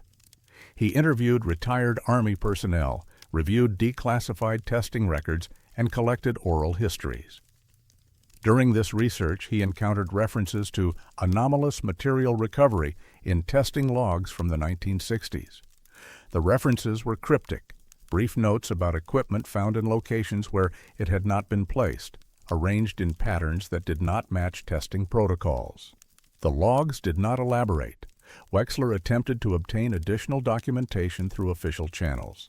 His requests were declined, with the explanation that records related to specific testing procedures remained classified for national security reasons. Wexler did interview 3 retired range personnel who had worked at Yuma during the 1950s and 60s.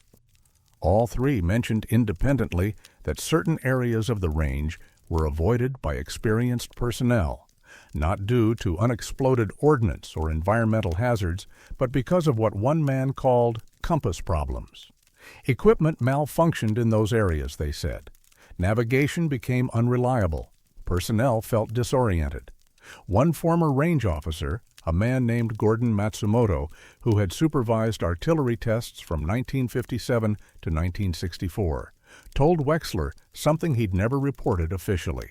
He said that after certain high-intensity test series, weeks of continuous explosive trials, survey crews would find equipment staged in locations that didn't match placement records. Items that should have been in one sector would appear in another, always arranged in geometric patterns, always in areas that had been subjected to intense concussive force. Matsumoto said Range Command had been aware of the phenomenon, but attributed it to documentation errors or personnel moving equipment without proper logging. No formal investigation occurred. The unofficial policy was to collect the items, return them to inventory, and continue operations. Wexler included a brief mention of these accounts in his published history of Yuma Proving Ground, but the reference was buried in technical discussions of testing procedures and attracted little attention. In 2011, a Phoenix-based hiking group organized a trip into the buffer zone. One member, a software engineer named Priya Deshmukh, documented the trip extensively with GPS tracking and photographs. On October 9th, the group encountered a site containing approximately 40 brass casings arranged in 3 concentric circles around a central point marked by an old military compass, the liquid-filled type used in the 1950s. Deshmukh photographed the arrangement without touching it. Another group member, curious, picked up the compass. He immediately reported feeling directionally inverted, able to see the landscape but unable to connect visual information to spatial navigation. The group guided him away from the site. His disorientation persisted for 90 minutes. Deshmukh posted about the experience on a hiking forum. The thread attracted responses from others who'd encountered similar sites and experienced similar effects. The common elements were consistent: vintage military equipment, geometric arrangements, temporal anomalies in dating versus site accessibility, and profound spatial disorientation triggered by physical contact with the artifacts. One respondent, posting anonymously, claimed to be a former Army surveyor who'd worked at Yuma in the 1980s. He wrote that certain grid sectors on the range maps were marked with codes that indicated material displacement zones, areas where equipment found did not match placement records. He said the codes were informal, not part of official documentation, passed down through institutional knowledge among range personnel. The post was removed by forum moderators after 48 hours without explanation. The sites remain. Hikers still encounter them occasionally: geometric arrangements of decades-old military equipment in locations that geological and historical records suggest should have been inaccessible when those items were manufactured. The artifacts weather slowly under the desert sun, undisturbed except by those curious enough to touch them. And those who touch them learn the same lesson: that in some places direction becomes optional, that navigation is a courtesy the landscape can withdraw, that coordinates marked on maps are agreements the ground does not always honor. The proving ground continues its work. Weapons are tested, explosives detonate. Concussive force ripples through stone and sand, year after year, decade after decade. And somewhere in the buffer zone, objects appear where they should not, arranged by hands no one has seen, marking territories defined by rules no one has documented. The compass Deshmukh photographed in 2011 still sits where her group found it, at the center of 3 circles of brass, pointing north with absolute precision, except when someone picks it up. Then it points nowhere at all.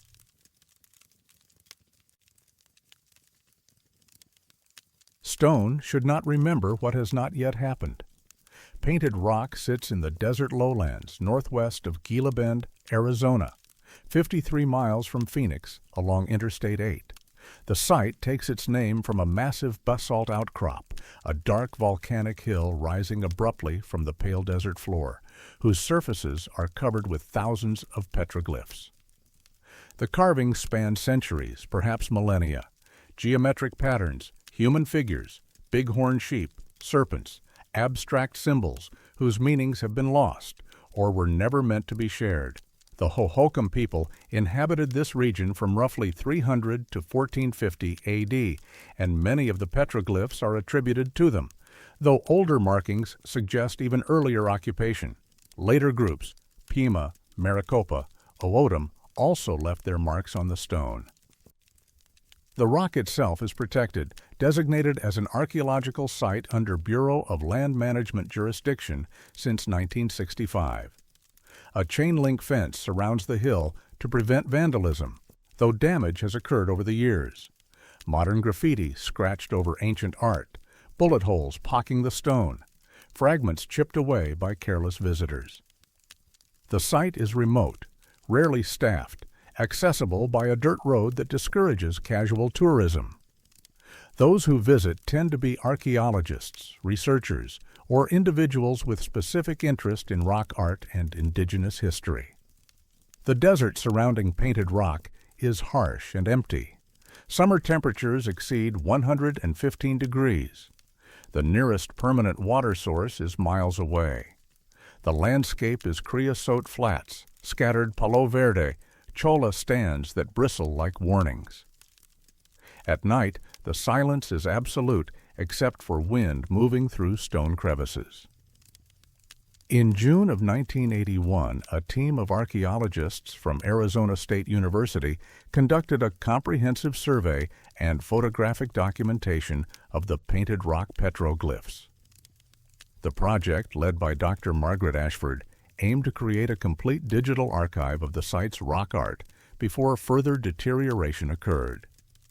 The team included Dr. Ashford, 2 graduate students, David Kowalski and Rita Gupta, and a professional archaeological photographer named James Sutherland.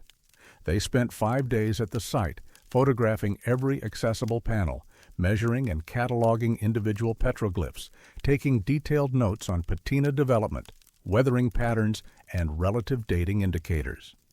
On June 11th, while documenting the southern face of the outcrop, Sutherland noticed a cluster of petroglyphs that struck him as unusual.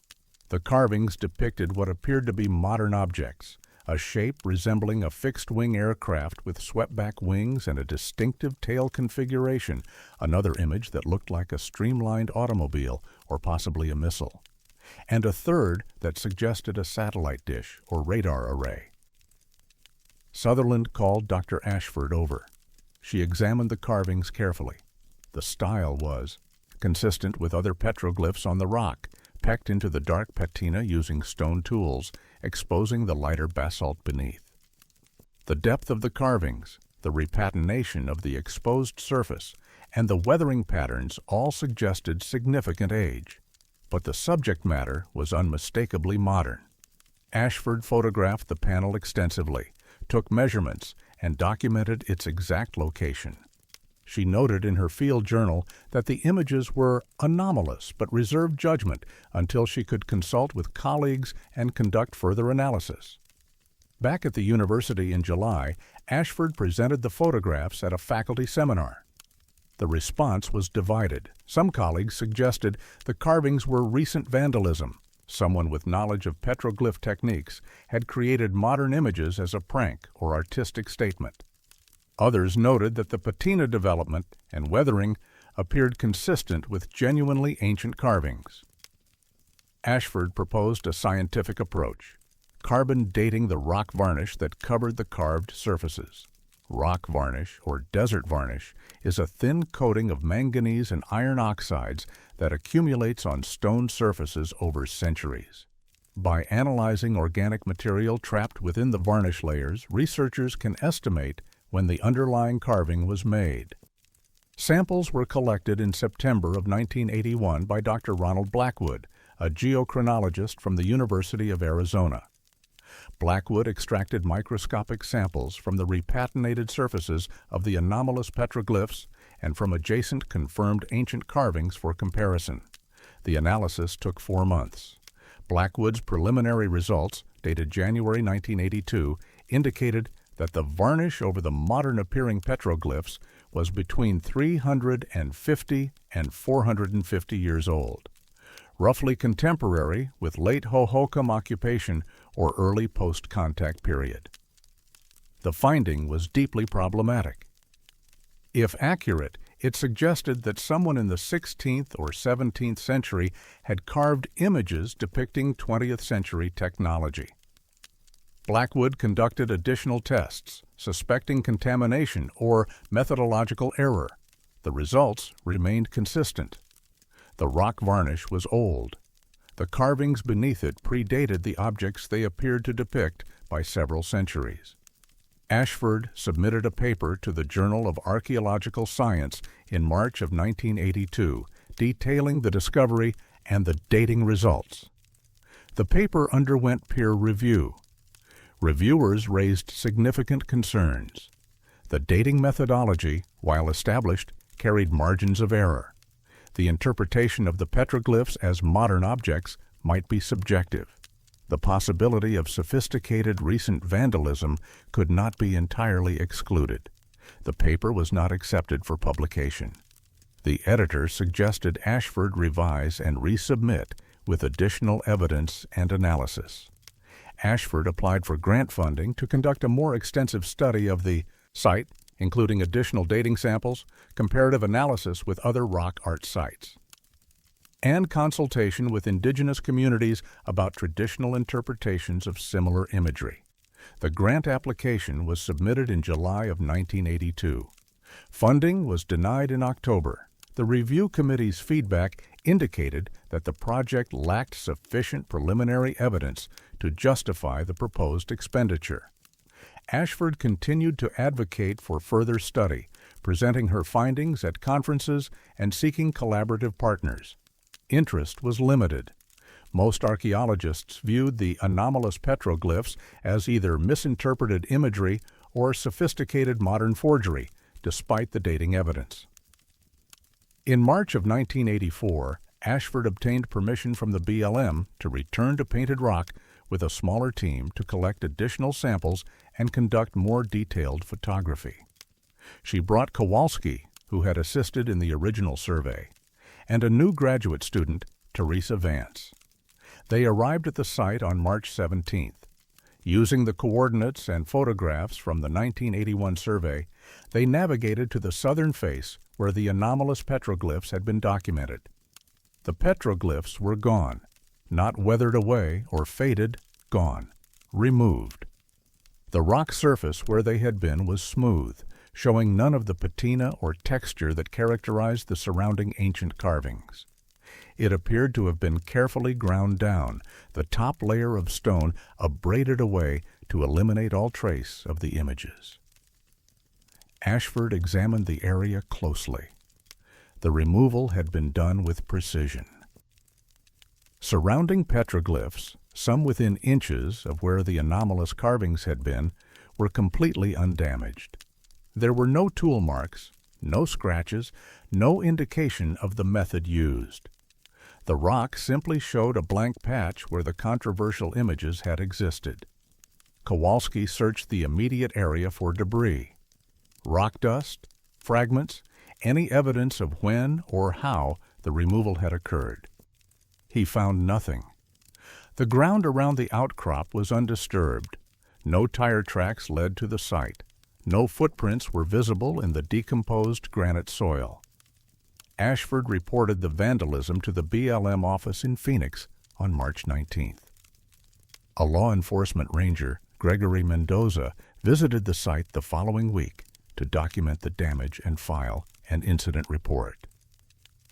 Mendoza's report, obtained through a public records request years later, described the removal as professional grade, the work of someone with knowledge of stone conservation or archaeological techniques.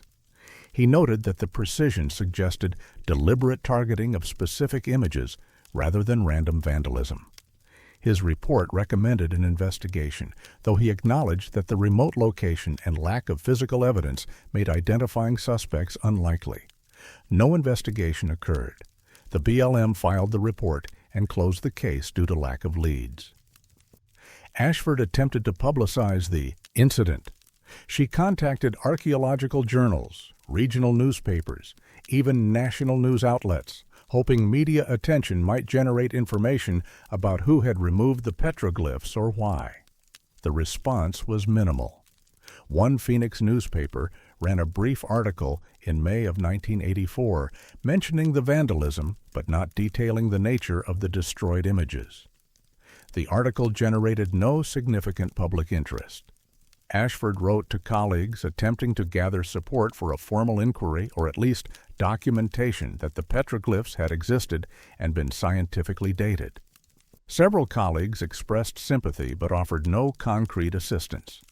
The consensus seemed to be that without the physical evidence, the petroglyphs themselves, any claims about their age or significance were unverifiable and not worth pursuing.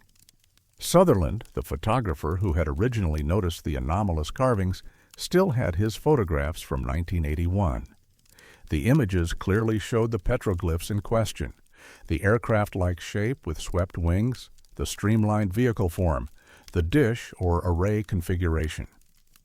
He provided copies to Ashford for her records, but photographs alone were not sufficient. Without the physical petroglyphs available for independent examination and dating, the scientific community remained skeptical. In 1986, Ashford shifted her research focus to other projects. She continued to mention the painted rock anomaly in lectures and informal discussions, but she no longer actively pursued investigation or publication. Kowalski, who had been present for both the initial discovery and the confirmation of the removal, completed his doctorate in 1987. In his dissertation acknowledgments, he included a brief note: "To the petroglyphs that were and then were not, may your story eventually be told." In 1993, a journalist researching unsolved archaeological mysteries contacted Ashford. She provided him with photographs, field notes, dating results, and documentation of the removal. The journalist published an article in a regional magazine in 1994, focusing on the mystery of who removed the petroglyphs and why. The article attracted modest attention online in later years, discussed occasionally in forums devoted to archaeological anomalies and unexplained phenomena. Most commenters assumed the petroglyphs were modern forgeries, their removal an attempt by the forger to cover tracks once scientific dating was proposed. Others suggested the images had been misinterpreted, that they depicted traditional symbols that only superficially resembled modern objects. But no one explained the carbon dating results. No one accounted for the 400-year-old rock varnish covering carvings that appeared to show 20th century technology. And no one explained how the petroglyphs were removed so precisely, leaving surrounding ancient art untouched, with no evidence of tools or access. Ashford retired from Arizona State University in 2008. In a final interview for the university's Oral History Project, she was asked about her most perplexing research experience. She mentioned painted rock. She said the hardest part was not the scientific rejection or the lack of publication. It was the certainty that she'd seen something genuinely anomalous, something that challenged fundamental assumptions about chronology and knowledge, and then watched it disappear as if it had never existed. She said something else, recorded in the interview transcript. She said that in 2003, she'd driven out to Painted Rock one last time, alone, to see the site again. She stood at the southern face where the petroglyphs had been. The blank patch was still there, smooth stone where ancient images should be, and she noticed something she hadn't observed before. At the very edge of the abraded area, partially hidden by shadow, was a tiny remaining fragment of one of the removed petroglyphs. Just a small curve of pecked stone, barely visible, easily overlooked. She photographed it. The fragment showed what appeared to be part of a wingtip, swept back at an angle consistent with jet aircraft design. She reported the fragment to the BLM, suggesting it be protected or documented. She received no response. When she returned 6 months later, the fragment was gone too. The stone was completely smooth. Painted rock remains. Thousands of petroglyphs still cover its surfaces. Animals, humans, spirals, grids, symbols whose meanings shift depending on who interprets them. Visitors come occasionally, photograph the ancient art, wonder at the people who made these marks and what they meant to say. But on the southern face, there is a blank space, smooth, silent, remembering nothing, or remembering everything and refusing to tell.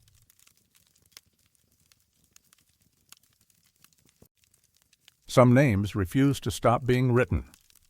Telegraph Pass cuts through the Gila Mountains in southwestern Arizona, roughly 15 miles northeast of Yuma. The pass earned its name in the 1870s when the U.S. Army Signal Corps strung telegraph lines across this route, connecting military outposts and settlements in the territorial Southwest. The lines are long gone, but the path remains, a steep, rocky trail that climbs nearly 2,000 feet over 4 miles of switchbacks, scree slopes, and exposed ridgeline. The Gila Mountains themselves are harsh and unforgiving. Volcanic peaks, creosote-covered bajadas, canyons that funnel summer heat into furnace-like concentrations. Temperatures routinely exceed 110 degrees from May through September. Water is scarce. Rattlesnakes are common. The landscape discourages casual recreation. The Bureau of Land Management maintains minimal infrastructure in the area. A few trailhead markers, occasional cairns marking the route, and since 1968, a backcountry register box positioned near the summit of Telegraph Pass. The register was installed as part of a broader initiative to monitor wilderness use and track search and rescue needs. The box itself is weathered aluminum bolted to a post sunk into stone, containing a logbook where hikers record their names, dates, and brief comments about trail conditions or experiences. The trail sees perhaps 24 hikers annually, experienced desert trekkers drawn by solitude and the challenge of navigating a route that demands both physical endurance and careful navigation. It is not a place where people go lightly or by accident. In April of 1971, a geology professor from Northern Arizona University named Dr. Harold Kimura hiked Telegraph Pass as part of a personal survey of volcanic formations in the Gila Range. Kimura was an experienced mountaineer and desert hiker, familiar with the region's hazards and isolation. He reached the summit on April 9th and stopped to sign the register, a practice he followed on all backcountry trails. When he opened the aluminum box, he noticed something unusual about the entries. Several were written in what appeared to be backwards text, not mirror writing where letters are reversed, but complete sentences written right to left, as if the writer had started at what would normally be the end of the line and worked backward. Kimura examined the entries more closely. When he held the page up to the reflective interior of the aluminum box lid, the backwards text became readable. The entries described trail conditions, weather observations, and personal reflections, standard register content, but the locations and landmarks mentioned didn't correspond to Telegraph Pass or the surrounding terrain. One entry, dated March 15, 1971, read, when reflected, reached the springs at midpoint, water level still adequate despite drought, saw fresh bighorn tracks, near the cottonwoods. There were no springs along the Telegraph Pass Trail. No cottonwood groves existed within 10 miles. Desert bighorn sheep inhabited the region, but sightings were rare and typically occurred at higher elevations, not along the pass route. The signature at the bottom of the entry was written in the same backward script, Leonard Parrish. Kimura paged through the register. The name appeared repeatedly, entries every 3 weeks going back more than a year, all in backwards text, all describing geographical features that didn't match the actual landscape. The handwriting was consistent across all entries, suggesting a single individual rather than multiple people adopting the same unusual writing style. Kimura photographed several pages of the register and made notes in his field journal. When he returned to Flagstaff, he mentioned the anomaly to colleagues in the geology department. One of them, a recreation specialist named Sandra Yamamoto, had contacts with the BLM office in Yuma. She suggested Kimura report the unusual entries, as they might indicate someone was confused about their location or experiencing disorientation, both potentially serious safety concerns in remote desert terrain. Kimura called the Yuma BLM office in May of 1971. He spoke with a ranger named Victor Bowman, who managed backcountry permits and trail maintenance for the region. Bowman listened to Kimura's description and said he'd investigate during his next scheduled visit to Telegraph Pass.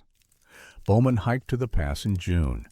He retrieved the register and brought it back to the office for examination. The backwards entries were exactly as Kimura had described. Bowman documented them, photographed the pages, and attempted to trace the individual signing as Leonard Parrish. Record searches through BLM permit databases, Arizona Hiking Club registries, and local outdoor recreation groups turned up nothing. No one named Leonard Parrish had filed for backcountry permits in the region. No registered vehicles at nearby trailheads matched that name. Bowman expanded the search. He contacted the Arizona Department of Motor Vehicles, requesting records for anyone named Leonard Parrish in the state. The search returned one result: a Leonard Michael Parrish who had held an Arizona driver's license from 1962 until his death in October of 1969. According to state records, Parrish had been 34 years old at the time of his death. He'd worked as a civil engineer for the city of Phoenix. On October 17, 1969, he was killed in a single-vehicle accident on Interstate 10 near Buckeye. The accident report indicated Parrish's car left the roadway at high speed, rolled multiple times, and came to rest in a canal. He was pronounced dead at the scene. The death occurred 18 months before the first backwards entry appeared in the Telegraph Pass register. Bowman documented this information in a memo to his supervisor dated July 19, 1971. The memo outlined the register entries, the backward script, the geographical discrepancies, and the fact that the person signing the entries had been deceased since 1969. The supervisor's response, according to BLM records later obtained through public information requests, was pragmatic. The entries were likely the work of someone using a pseudonym or engaging in what he termed trail humor. Hikers occasionally left fictional entries in registers as jokes or social commentary. The backwards writing and deceased person's name fit that pattern. Bowman was instructed to replace the register with a new logbook and archive the anomalous one. Bowman complied. In August of 1971, he installed a fresh register at Telegraph Pass and returned the original to the BLM office, where it was filed with other archived trail documents. The backwards entries stopped. The new register filled with normal entries, hikers recording their visits in conventional left-to-right script, describing the actual terrain and landmarks. For 2 years, the register appeared entirely ordinary. Then, in September of 1973, backwards entries began appearing again. A hiker named Rita Kowalski discovered them during a late autumn traverse of the pass. She signed the register and noticed, several pages back, entries written in the same reversed script that Kimura had documented in 1971. The signature, Leonard Parrish. The dates showed entries every 3 weeks, starting in June of 1973. Kowalski mentioned the entries to a friend who worked for the Arizona State Park System. The friend contacted Bowman at the BLM office. Bowman hiked to Telegraph Pass in October and confirmed the backwards entries had resumed. The handwriting matched the original archived register. The geographical descriptions remained inconsistent with the actual terrain. References to springs, groves, rock formations that didn't exist along the route. Bowman photographed the new entries and sent copies to a handwriting analyst in Phoenix, Dr. Margaret Lindholm, who occasionally consulted on document authentication for law enforcement.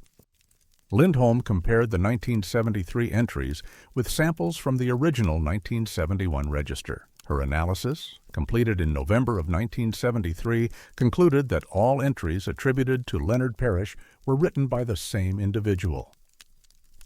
The handwriting showed consistent pressure, letter formation, and stylistic elements across 2.5 years of entries.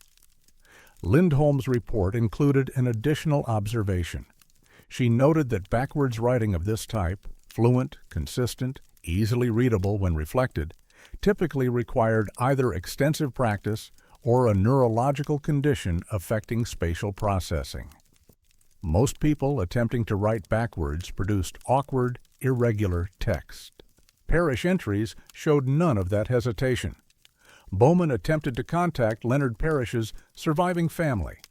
DMV records indicated Parrish had been married at the time of his death. Bowman located the widow, now remarried and living in Scottsdale, and called her in December of 1973. She confirmed that her late husband had been an avid hiker and had frequently explored desert trails around Arizona. When Bowman described the Telegraph Pass entries, she said Leonard had never mentioned that specific trail to her. She asked why this mattered, given that Leonard had been dead for 4 years. Bowman explained the situation carefully. Someone was signing register entries using her late husband's name, had been doing so since at least 1971, and the handwriting analysis suggested remarkable consistency. She asked if Bowman could send her samples of the handwriting. He mailed photocopies of several register pages in January of 1974. She called him 2 weeks later. Her voice, according to Bowman's notes from the conversation, was shaken. She said the handwriting looked like Leonard's, not similar, identical. The letter formations, the specific way he wrote capital letters, even the signature style matched handwriting samples she still had from cards and notes he'd written before his death. But that was impossible, she said. Leonard was dead. She'd identified his body. She'd attended his funeral. And even if by some inconceivable circumstance he were alive, he'd never hiked Telegraph Pass. He'd talked about planning a trip there, she said, but he died before making it. Bowman documented the conversation and forwarded his findings to BLM Regional Management in Phoenix. The response was administratively cautious. Without evidence of illegal activity or threat to public safety, the matter did not warrant further investigation. If someone wanted to use a deceased person's name in trail registers, it was unusual but not prohibited. Bowman was instructed to continue normal monitoring. The backwards entries continued. Bowman checked the register during quarterly visits through 1974 and 75. Every 3 weeks, like clockwork, a new entry appeared in Leonard Parrish's handwriting describing a landscape that didn't exist. In March of 1976, Bowman arrived at Telegraph Pass to find the register box damaged. The aluminum housing had been torn open, not by weather or animals, but by what appeared to be deliberate force. The logbook was gone. Bowman filed a vandalism report and installed a replacement register. The backwards entries did not resume. In 1978, Bowman transferred to a different BLM district. Before leaving, he compiled all documentation related to the Telegraph Pass register: photos, handwriting analysis, his correspondence with Parrish's widow, and filed it with regional archives. The file was stored in a Phoenix warehouse that housed BLM, administrative records. In 1992, the warehouse flooded during an unusual summer storm. Thousands of documents were damaged or destroyed. The Telegraph Pass file was listed among materials that suffered water damage and were subsequently disposed of. Dr. Kimura, the geologist who first noticed the anomalous entries in 1971, died in 2003. His field journals were donated to the Northern Arizona University Library. Among them are his notes from the Telegraph Pass hike, including his photographs of the backwards register entries. The photographs remain in the university's special collections, accessible to researchers.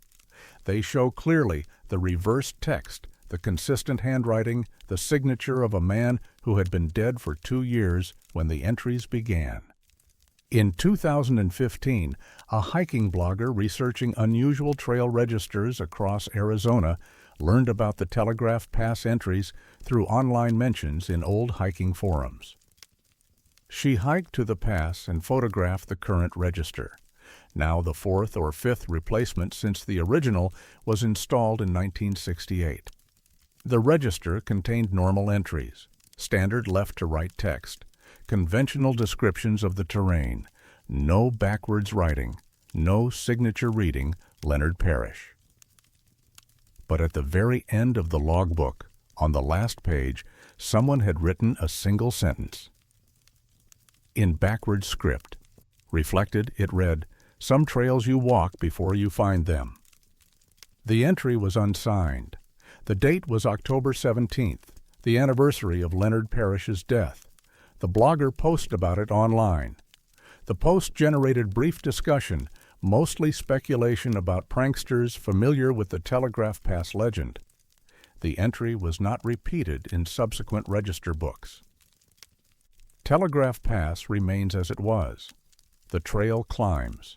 The summit holds its register box. Hikers sign their names, record their passage, and move on. The mountains remember nothing, or they remember everything in ways that make no difference to stone. But somewhere in archived photographs, backwards text waits to be reflected, describing springs that don't exist and trails that were never walked, signed by a man who died before he could write them. And every 3 weeks, for years, something continued to make the 8-hour hike to a remote desert pass, opened an aluminum box, and recorded what it saw in a landscape that wasn't there. The handwriting never changed. The entries never stopped until they did.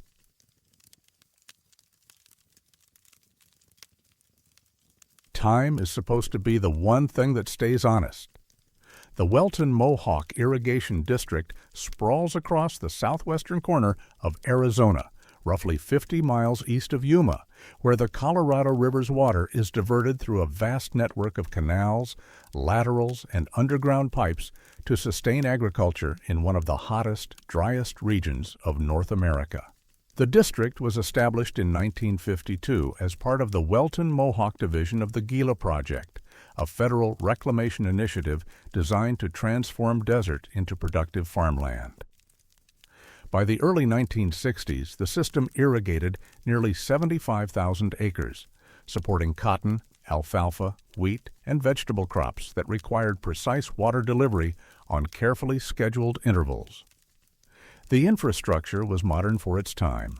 Automated gate controls, mechanical timers that regulated water flow, pressure sensors, and a network of maintenance roads that allowed engineers to access equipment across the vast agricultural grid. The landscape itself offered little variation, flat fields sectioned by irrigation ditches, the occasional farmhouse or equipment shed, horizons broken only by distant mountain ranges. Summer temperatures exceeded 115 degrees. The work was technical, demanding, and repetitive, conducted by engineers and field technicians who understood that agricultural success depended on mechanical reliability and temporal precision. In April of 1962, a field supervisor named Martin Alvarez reported an anomaly to the district's main office in Welton. Alvarez had been inspecting irrigation equipment in Section 47, a 7-acre parcel located approximately 3 miles south of the town of Roll. The section was unremarkable. Alfalfa fields, standard irrigation infrastructure, no history of equipment problems or unusual maintenance needs. When Alvarez checked the mechanical timer controlling water flow to the section, he found the runtime meter showed 4,312 hours of operation.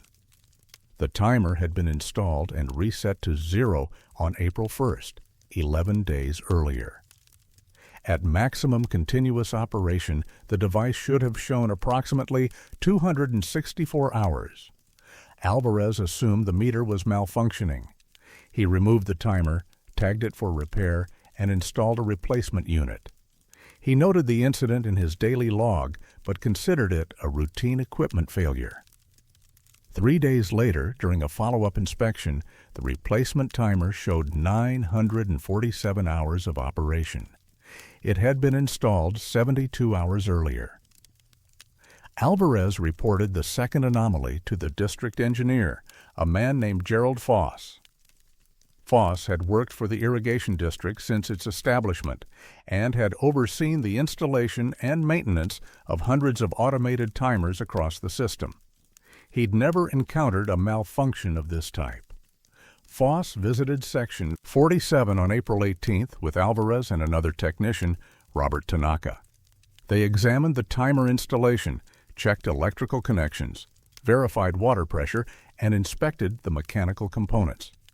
Everything appeared functional. The timer operated normally. Its gears turned at the correct speed. The counter advanced in real time as they observed it. But the accumulated runtime displayed on the meter was impossible. Foss removed the timer and brought it to the district's maintenance workshop. He disassembled the unit completely. The mechanism was entirely mechanical, a gear train driven by water pressure, with no electrical components that might be affected by power surges or external interference. The counter advanced based on physical rotation of an internal shaft. There was no way to artificially inflate the reading without physically running the device for the hours indicated. Yet the timer claimed to have operated for nearly 1,000 hours in 3 days. Foss installed a third timer in Section 47, this one fitted with a locking case and a tamper-evident seal to rule out human interference.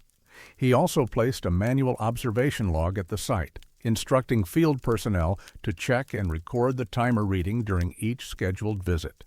Over the next 2 weeks, 6 different technicians visited the site at various times. Each recorded the timer reading in the observation log. The readings showed the device accumulating operational hours at a rate approximately 13 times faster than actual elapsed time. On May 2nd, Foss brought both anomalous timers to an independent testing facility in Phoenix, a company that specialized in calibrating industrial instruments and analyzing mechanical failures. The technicians at the facility, led by an engineer named Dorothy Krajewski, examined both units extensively. Krajewski's report, dated May 15, 1962, concluded that both timers were functioning correctly. The mechanical components showed normal wear consistent with the runtime hours displayed. The gear ratios were accurate, the counter mechanisms advanced at the proper rate when tested under controlled conditions. There was no evidence of tampering, no manufacturing defects, no explanation for the impossible readings beyond the conclusion that the devices had somehow operated for the hours they claimed. Krajewski added a note at the end of her report. She stated that if the timers were accurate, if they genuinely recorded actual operational time, then either the devices experienced localized temporal acceleration, or they were exposed to conditions that mimicked extended runtime through some mechanism not currently understood. Foss returned to Section 47 with a small team in late May. They installed multiple timers at various points within the 7-acre section and in adjacent fields for comparison. They also placed wind-up mechanical clocks, battery-operated watches, and even an hourglass at the site as temporal reference points. The irrigation timers in Section 47 continued to accumulate hours at 13 to 15 times the normal rate. The clocks, watches, and hourglass showed no anomalies. They kept time normally, advancing in sync with external chronometers. But the irrigation timers, which operated on water pressure and mechanical principles identical to hundreds of other units across the district, recorded time differently in that specific location. Field workers began to notice other oddities. A maintenance technician named Luis Herrera reported that tasks performed in Section 47 seemed to take longer than they should, though his watch showed normal time passage. He described the sensation as working in molasses. Movements felt slightly resistant, as though the air itself had viscosity. Another worker, Sandra Orozco, mentioned that she felt unusually fatigued after spending a morning making repairs in the section. She'd worked similar shifts in other locations without issue, but something about Section 47 left her exhausted in ways she couldn't articulate. Foss documented these subjective reports, but acknowledged they were difficult to verify. Fatigue and perceived time distortion could result from heat, dehydration, or psychological factors. The timer readings, however, were objective and measurable. In June of 1962, Foss contacted researchers at the University of Arizona's Physics Department explaining the situation and requesting assistance. A graduate student in experimental physics named Vincent Patel agreed to visit the site and conduct measurements. Patel arrived in early July with sensitive timing equipment, quartz oscillators, atomic frequency standards borrowed from the university's laboratory, and various mechanical and electronic chronometers. He spent 2 days in Section 47, taking readings, documenting conditions, comparing temporal measurements across different devices. His preliminary findings, submitted in a brief report dated July 20th, showed no measurable temporal anomalies affecting electronic or atomic timers. Quartz oscillators and atomic standards kept time normally. Battery-operated watches functioned correctly. Only the mechanical irrigation timers, devices that operated based on water pressure driving gear trains, showed accelerated runtime accumulation. Patel hypothesized that the anomaly might be related to fluid dynamics or localized pressure variations affecting the water-driven mechanisms. But tests showed water pressure in Section 47 matched adjacent sections. Flow rates were consistent. There was no hydraulic explanation for why timers in one location would run faster than identical devices elsewhere in the system. Patel recommended additional study, but noted that the phenomenon fell outside his area of expertise. He suggested consulting engineers specializing in instrumentation, or perhaps geophysicists who might identify subsurface conditions affecting mechanical systems. No such consultation occurred. Foss's requests for funding to support further investigation were declined by district administration in August. The official response indicated that while the timer anomalies were unusual, they did not affect water delivery or agricultural operations. The district's priority was maintaining irrigation schedules, not pursuing unexplained instrumentation behavior. Foss was instructed to remove all mechanical timers from Section 47 and replace them with electrically operated controls that did not rely on water-driven mechanisms. The change was implemented in September of 1962. The electronic timers functioned normally. Water delivery to Section 47 proceeded without incident. The mechanical timer anomalies ceased because there were no longer mechanical timers in that location to display them. Foss compiled all documentation related to the incident: field logs, timer readings, test results, Krajewski's analysis, Patel's measurements, and filed it with district records. He included a cover memo stating that the phenomenon remained unexplained but was no longer operationally relevant given the equipment changes. The file was archived and largely forgotten. In 1979, the Welton Mohawk Irrigation District underwent administrative reorganization. Older paper records were transferred to a storage facility in Yuma. During this process, Foss's file on the Section 47 anomalies was misplaced or misfiled. Attempts to locate it in later years were unsuccessful. Foss retired from the irrigation district in 1983. He died in 1997. Among his personal papers, his family found a handwritten journal documenting his work history.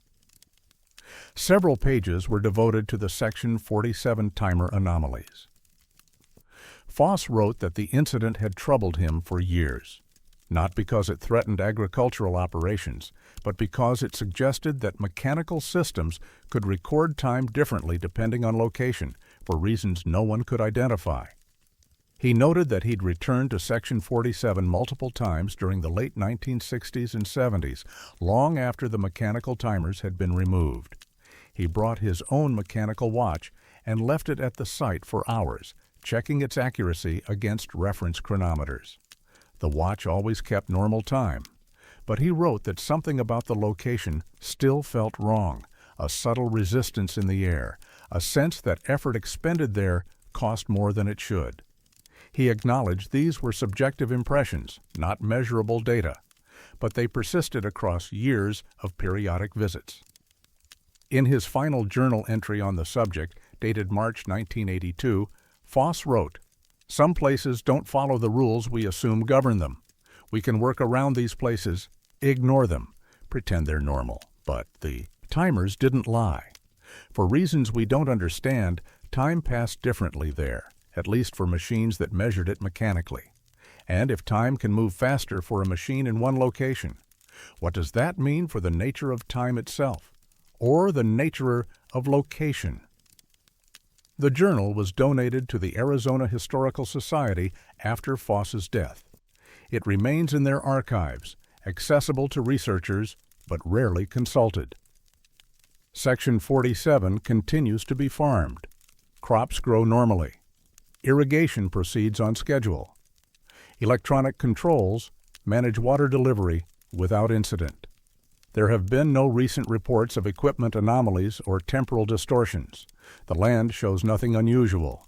Flat fields, irrigation ditches, The unrelenting sun. Nothing to suggest that for a brief period in the early 1960s, mechanical devices in that location recorded time passing 13 times faster than it should. But the timers themselves, the physical units that showed impossible runtime hours, were never fully explained. They were tested, analyzed, disassembled, examined by experts. Every evaluation concluded the same thing. The devices functioned correctly and recorded accurately the hours they claimed to have operated. Which means either the timers were wrong in ways no one could detect, or they were right in ways no one could accept.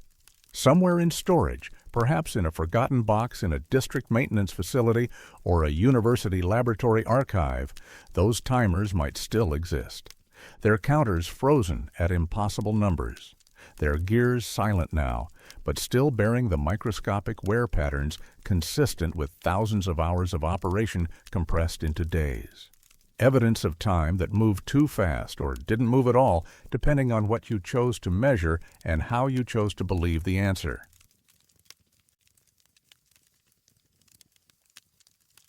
Some mail arrives for people who were never there. Why Arizona exists because two highways meet. State Route 85 runs north-south, connecting Ajo to Gila Bend. State Route 86 branches east toward Tucson. At their intersection, in the middle of empty desert, sits Y, named for the Y-shaped junction that defines it.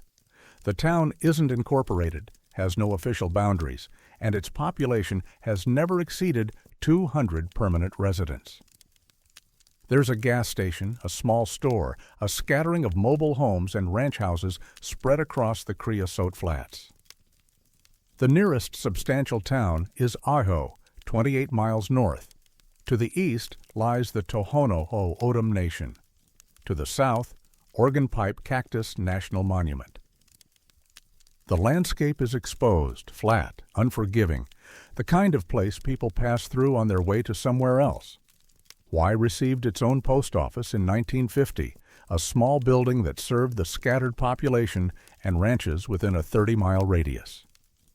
Mail service was essential in this isolated region, connecting people separated by vast distances and poor roads. The post office operated with minimal staff, typically one postmaster and occasionally a part-time clerk during busy seasons. By the 1970s, the operation was managed by a woman named Eleanor Bergstrom, who had held the position since 1968. Bergstrom was efficient, meticulous, and familiar with every resident and ranch within her delivery area. In February of 1977, Bergstrom received a letter addressed to Marcus Holloway, 47 Saguaro Lane, Y, AZ 85321. The address format was correct. Y's zip code was indeed 85321, but Saguaro Lane did not exist. Y had no named streets beyond the highways themselves. Addresses were typically route numbers or descriptive directions relative to landmarks. Bergstrom assumed the sender had made an error, perhaps confusing Y with another Arizona town. She marked the letter "Return to sender, no such address," and placed it in outgoing mail. The following day, the same letter reappeared in the incoming delivery. Same envelope, same address, same handwriting. But the postmark had changed. It now showed a Y, Arizona postmark dated February 9th, the same day Bergstrom sent it back. Bergstrom examined the letter more carefully.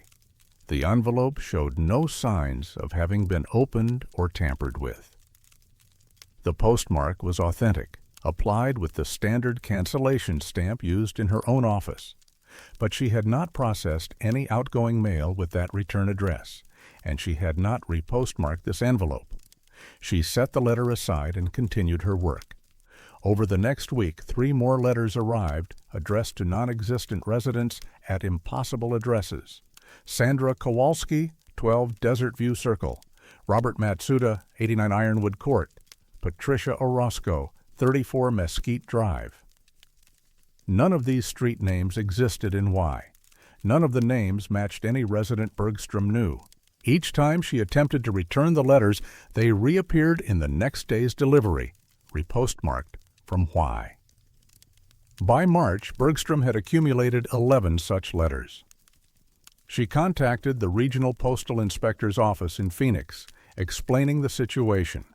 An inspector named Thomas Driscoll visited Y on March 17th to investigate. Driscoll examined the letters, checked the postmarks, reviewed Bergstrom's processing records. He found no evidence of procedural error or postal fraud. The letters appeared to be legitimate mail that had been processed through normal channels, except that the addresses were impossible and the recipients didn't exist. Driscoll suggested the letters might be part of an elaborate prank, someone using the mail system to create confusion or test security protocols.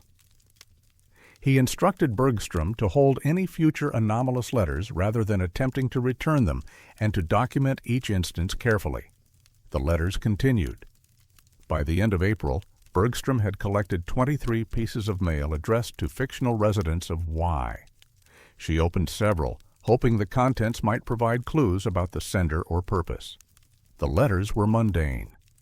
Personal correspondence between friends or family members discussing daily activities, upcoming visits, shared memories.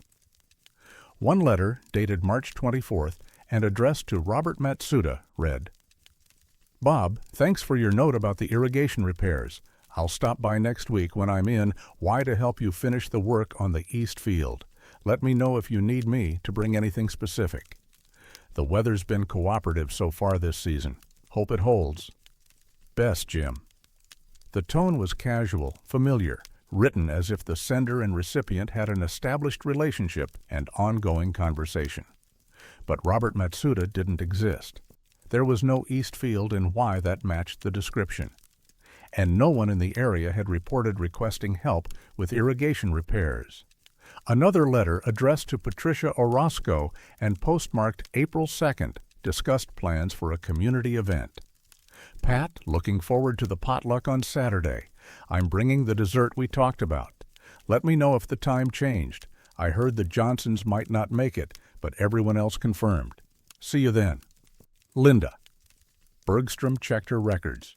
No community potluck had been scheduled in Y during that period. She knew most residents personally and would have been aware of any organized gathering. The letters described a version of Y that didn't exist, a town with named streets, residents she'd never met, social events that never occurred. Yet they were written with the specificity and casual detail of genuine correspondence. Inspector Driscoll returned in May to review the accumulated letters. He photographed each envelope and piece of correspondence, documented the postmarks, and attempted to trace the origins of the mail. The return addresses on the letters varied. Some listed locations in Arizona, Phoenix, Tucson, Flagstaff. Others showed out-of-state addresses in California, New Mexico, Colorado. Driscoll contacted several of these return addresses, attempting to identify the senders. None existed. The addresses were either non-existent or belonged to properties that had never been occupied by the names on the letters. Phone inquiries to postal facilities in those cities confirmed that no one matching the sender names had recently mailed items to Y, Arizona. Driscoll's investigation report, filed in June of 1977, concluded that the letters represented an unexplained postal anomaly, but found no evidence of criminal activity or intent to defraud. He recommended continued monitoring, but offered no explanation for the phenomenon. By the end of June, Bergstrom had collected 43 letters addressed to fictional residents. She stored them in a locked cabinet in the post office, creating a detailed log of each piece: date received, addressee, return address, postmark details, brief summary of contents. Then, in early July, the letters stopped arriving. No explanation, no final communication. The mail deliveries to Y returned to normal, routine correspondence for actual residents, bills, and advertisements, the expected flow of a small rural post office. Bergstrom waited weeks, then months, expecting the anomalous mail to resume. It didn't. By the end of 1977, nearly 6 months had passed without a single letter addressed to non-existent residents. In January of 1978, Bergstrom contacted Inspector Driscoll, informing him that the phenomenon had apparently ceased. Driscoll acknowledged her report and requested that she send the collected letters to the regional office for archival purposes. Bergstrom packaged the 43 letters and mailed them to Phoenix on January 12, 1978. According to postal tracking records, the package was received at the regional office on January 14th. But when Driscoll attempted to retrieve the letters from the facility's intake processing area, they could not be located. The package had been logged as received, but no one could find it. A search of the facility turned up nothing. The letters had vanished within the postal system. Driscoll filed a lost mail report and requested that Bergstrom provide copies of her documentation log. She sent photocopies of her handwritten records in February. Those copies remain in postal archives, a list of names, addresses, dates, and brief content summaries describing mail sent to people who never existed in a town where those addresses were impossible. Bergstrom retired from the Postal Service in 1986. In a letter written to a colleague years later, she mentioned the 1977 incident. She wrote, "I've thought about those letters often over the years. What troubled me most wasn't that they were addressed to people who didn't exist. It was how ordinary they were. They weren't threatening or strange. They were just normal letters between people discussing normal things. But the people weren't real, and the town they described wasn't the town I knew. It was as if the mail was being delivered to a version of why that existed somewhere else, and our post office was receiving it by mistake." In 1994, a researcher studying unusual postal phenomena came across references to the Y incident in archived inspector reports. He contacted several residents of Y who had lived there during the 1970s, asking if they remembered anything unusual about mail delivery during that period. Most had no recollection. One woman, a longtime resident who had known Bergstrom, mentioned that Eleanor had occasionally talked about the phantom mail, but had been reluctant to discuss details. Concerned people would think she was confused or unreliable. The researcher attempted to locate Inspector Driscoll. Driscoll had retired from the Postal Service in 1985 and died in 1991. His personal papers, donated to a postal history archive, contained no files related to the Y incident. The 43 letters themselves have never been recovered. Their contents are known only through Bergstrom's documentation log, second-hand descriptions of correspondence about irrigation repairs, community events, weather conditions, and daily life in a version of Y that no one who lived there recognized. Y remains as it was. The Y junction where highways meet, the gas station, the scattered homes. The post office still operates, now in a different building, serving the same sparse population spread across the same empty desert. Mail arrives and departs according to established routes and schedules. Letters go to real people at real addresses. The system functions as designed, but in a file cabinet somewhere in a regional postal archive, Bergstrom's log remains.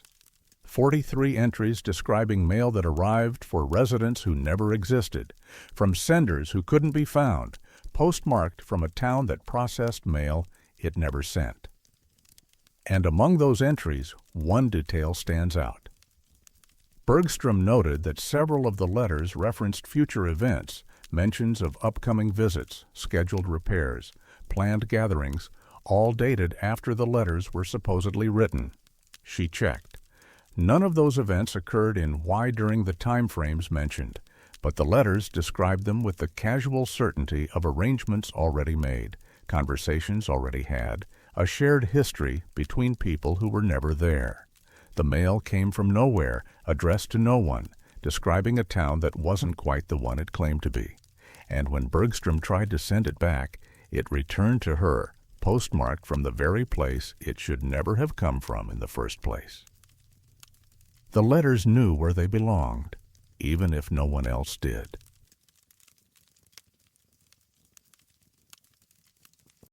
Shadows are supposed to move with the sun unless they answer to something else. Sentinel Plain stretches across southwestern Arizona, roughly 40 miles east of Yuma, a vast expanse of desert flatland broken only by scattered creosote, occasional ironwood, and the distant silhouettes of the Gila and Muggins Mountains. The town of Sentinel itself barely qualifies as a settlement, a handful of structures clustered near Interstate 8, remnants of what was once a railroad siding and water stop established in 1926. The surrounding plain is featureless, monotonous, defined more by what it lacks than what it contains. No permanent water sources exist for miles. Summer temperatures exceed 120 degrees. The landscape is the kind that swallows detail, where distance becomes impossible to judge, and landmarks dissolve into heat shimmer. The area has always been sparsely inhabited. The Tohono O'odham and Quechan peoples traversed these lands historically, but permanent settlements required resources the plain couldn't provide. By the mid-20th century, the region's primary value was as empty space, used occasionally for military training exercises, crossed by highways and rail lines, otherwise ignored.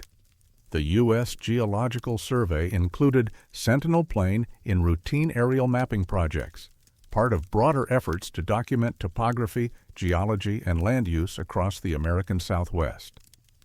In June of 1959, a USGS survey team conducted aerial photography of a 200-square-mile section encompassing Sentinel Plain. The mission was routine, systematic coverage using a Fairchild K-17 aerial camera mounted in a modified Beechcraft C-45, flying at 8,000 feet along predetermined grid patterns.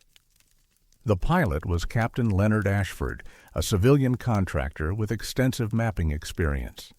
The photographer was Dennis Kowalski, a USGS technician who had participated in dozens of similar surveys across Arizona and New Mexico. The flight occurred on June 14th, beginning at 7:30 a.m. Weather conditions were optimal, clear skies, minimal wind, excellent visibility. The survey followed standard protocols, overlapping photograph sequences, consistent altitude, precise navigation using visual landmarks and compass bearings. Kowalski exposed 347 frames during the mission, covering the designated survey area systematically. The film was processed at the USGS facility in Menlo Park, California, over the following 2 weeks.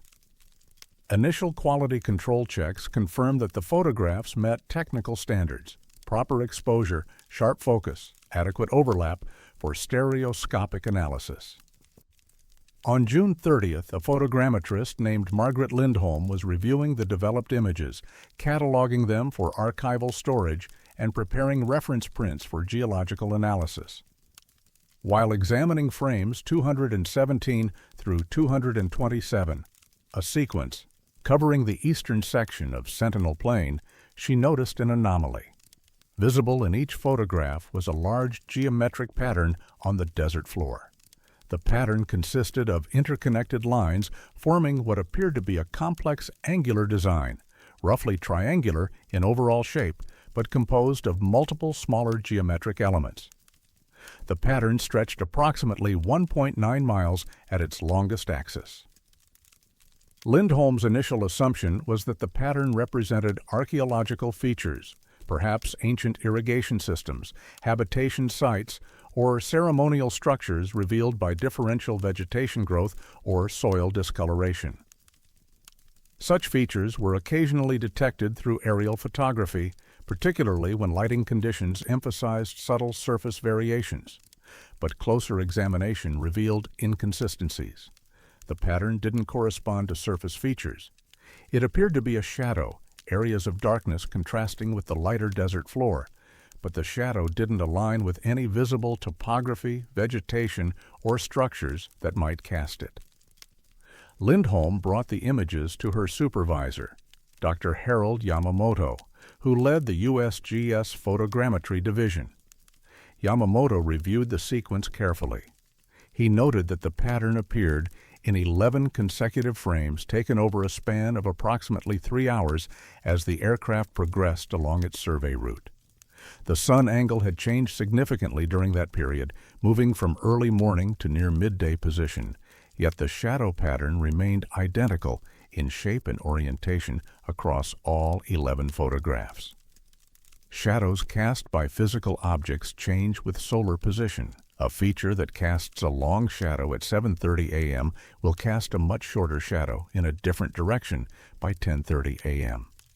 But the pattern in the Sentinel plane photographs didn't change. It maintained the same configuration regardless of lighting angle. Yamamoto requested that the photogrammetric lab conduct detailed analysis of the images. Technicians examined the negatives under magnification, checked for processing artifacts or equipment malfunctions, compared the anomalous frames with adjacent images in the sequence. The pattern appeared only in the 11 frames covering a specific section of Sentinel plane. Photographs taken immediately before and after that section showed normal terrain with no unusual features. The pattern's edges were distinct, not gradual or diffuse, as might be expected from natural shadow phenomena. And most troubling, the pattern showed no correlation to topographic maps or geological surveys of the area.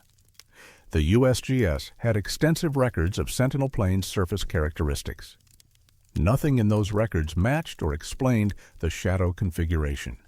In July, Yamamoto contacted the Air Force office responsible for coordinating military flight operations in the region, inquiring whether any aircraft, installations, or ground activities might have created the observed pattern. The response indicated no military operations had occurred in that area during June of 1959.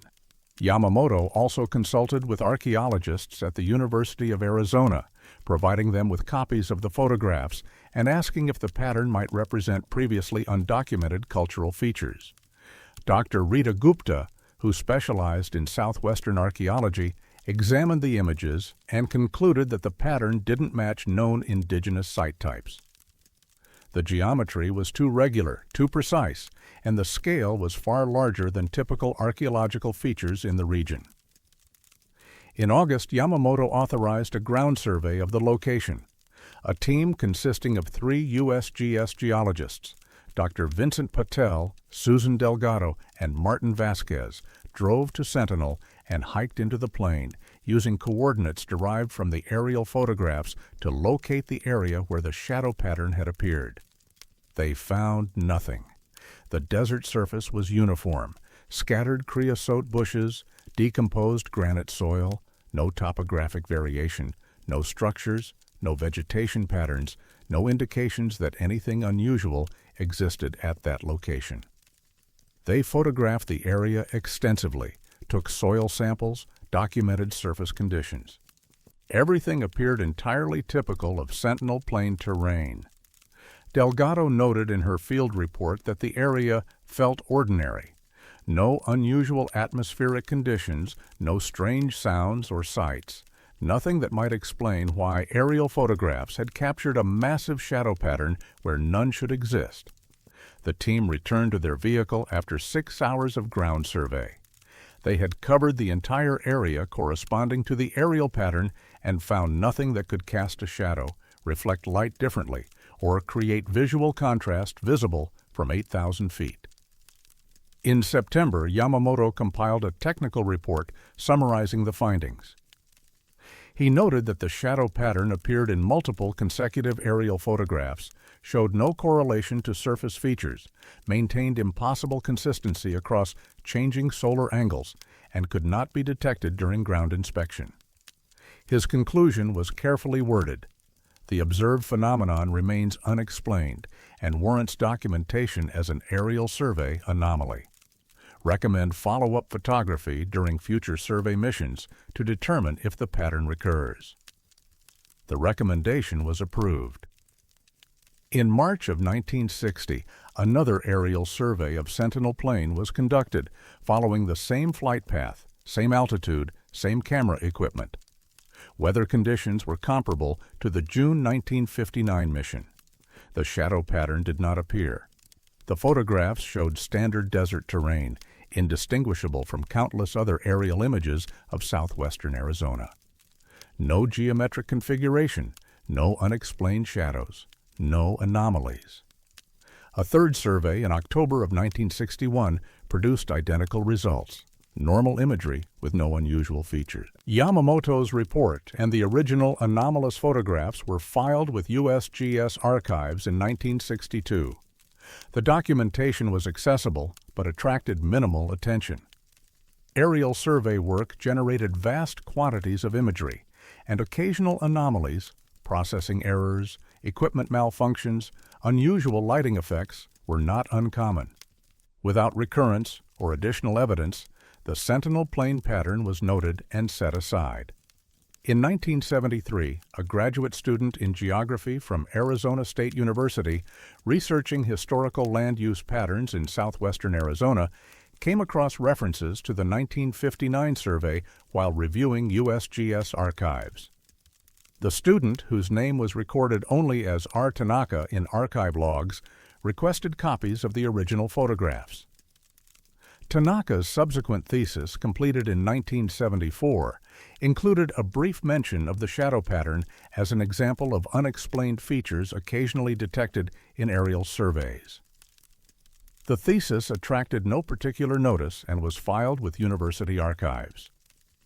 In 1997, the USGS began digitizing historical aerial photographs, converting film archives to digital formats for preservation and accessibility.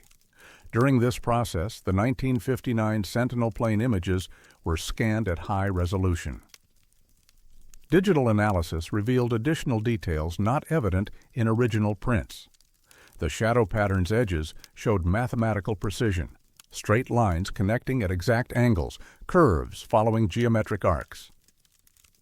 The configuration suggested intentional design rather than random or natural occurrence.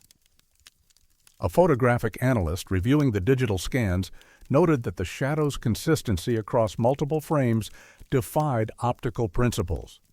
She wrote in her analysis notes, "If this pattern represents an actual shadow cast by a physical object, the object would need to be either impossibly large and positioned at extreme altitude, or the shadow would need to be painted or otherwise fixed to the ground surface. Neither explanation is consistent with the evidence." In 2004, a geologist conducting mineral surveys in the Sentinel area used GPS coordinates derived from the 1959 photographs to visit the exact location where the shadow pattern had appeared. He found nothing unusual. The coordinates placed him in the middle of empty desert, visually identical to surrounding terrain for miles in every direction. He did note one observation in his field journal. He wrote that the location felt exposed, more so than adjacent areas, as though it were under observation from above. He acknowledged this was subjective and probably meaningless, influenced by knowing about the aerial photographs. But he mentioned that he felt uncomfortable remaining at the site and cut his visit short. The original 11 photographs remain in USGS archives, now digitized and accessible through online databases. They show clearly what Lindholm, Yamamoto, and subsequent researchers documented: a massive geometric shadow on empty desert, maintaining impossible consistency corresponding to nothing on the ground, appearing once and never again. Sentinel plane continues as it was. Flat, hot, empty. Interstate 8 cuts across its northern edge. Occasional vehicles pass through Sentinel, stopping for gas or food before continuing east or west. The desert stretches away in all directions, featureless and silent. But in June of 1959, for 3 hours on a single morning, something cast a shadow nearly 2 miles long across that plain. Something that wasn't there when surveyors walked the ground. Something that maintained its shape and orientation as the sun moved across the sky, defying every principle of light and shadow. And whatever cast that shadow did so once, perfectly, as if it had been waiting for that specific moment when a camera would pass overhead and capture its presence. Then it withdrew, or dissolved, or simply stopped being visible. leaving only photographs as evidence that it had been there at all. And the question that no one has answered: if shadows require objects to cast them, what object casts a shadow that exists independent of the sun? The photographs don't speculate. They simply show what was recorded: a pattern on empty ground, a shadow that shouldn't exist. And the desert beneath unchanged, giving no indication it ever held anything but sand and stone and silence.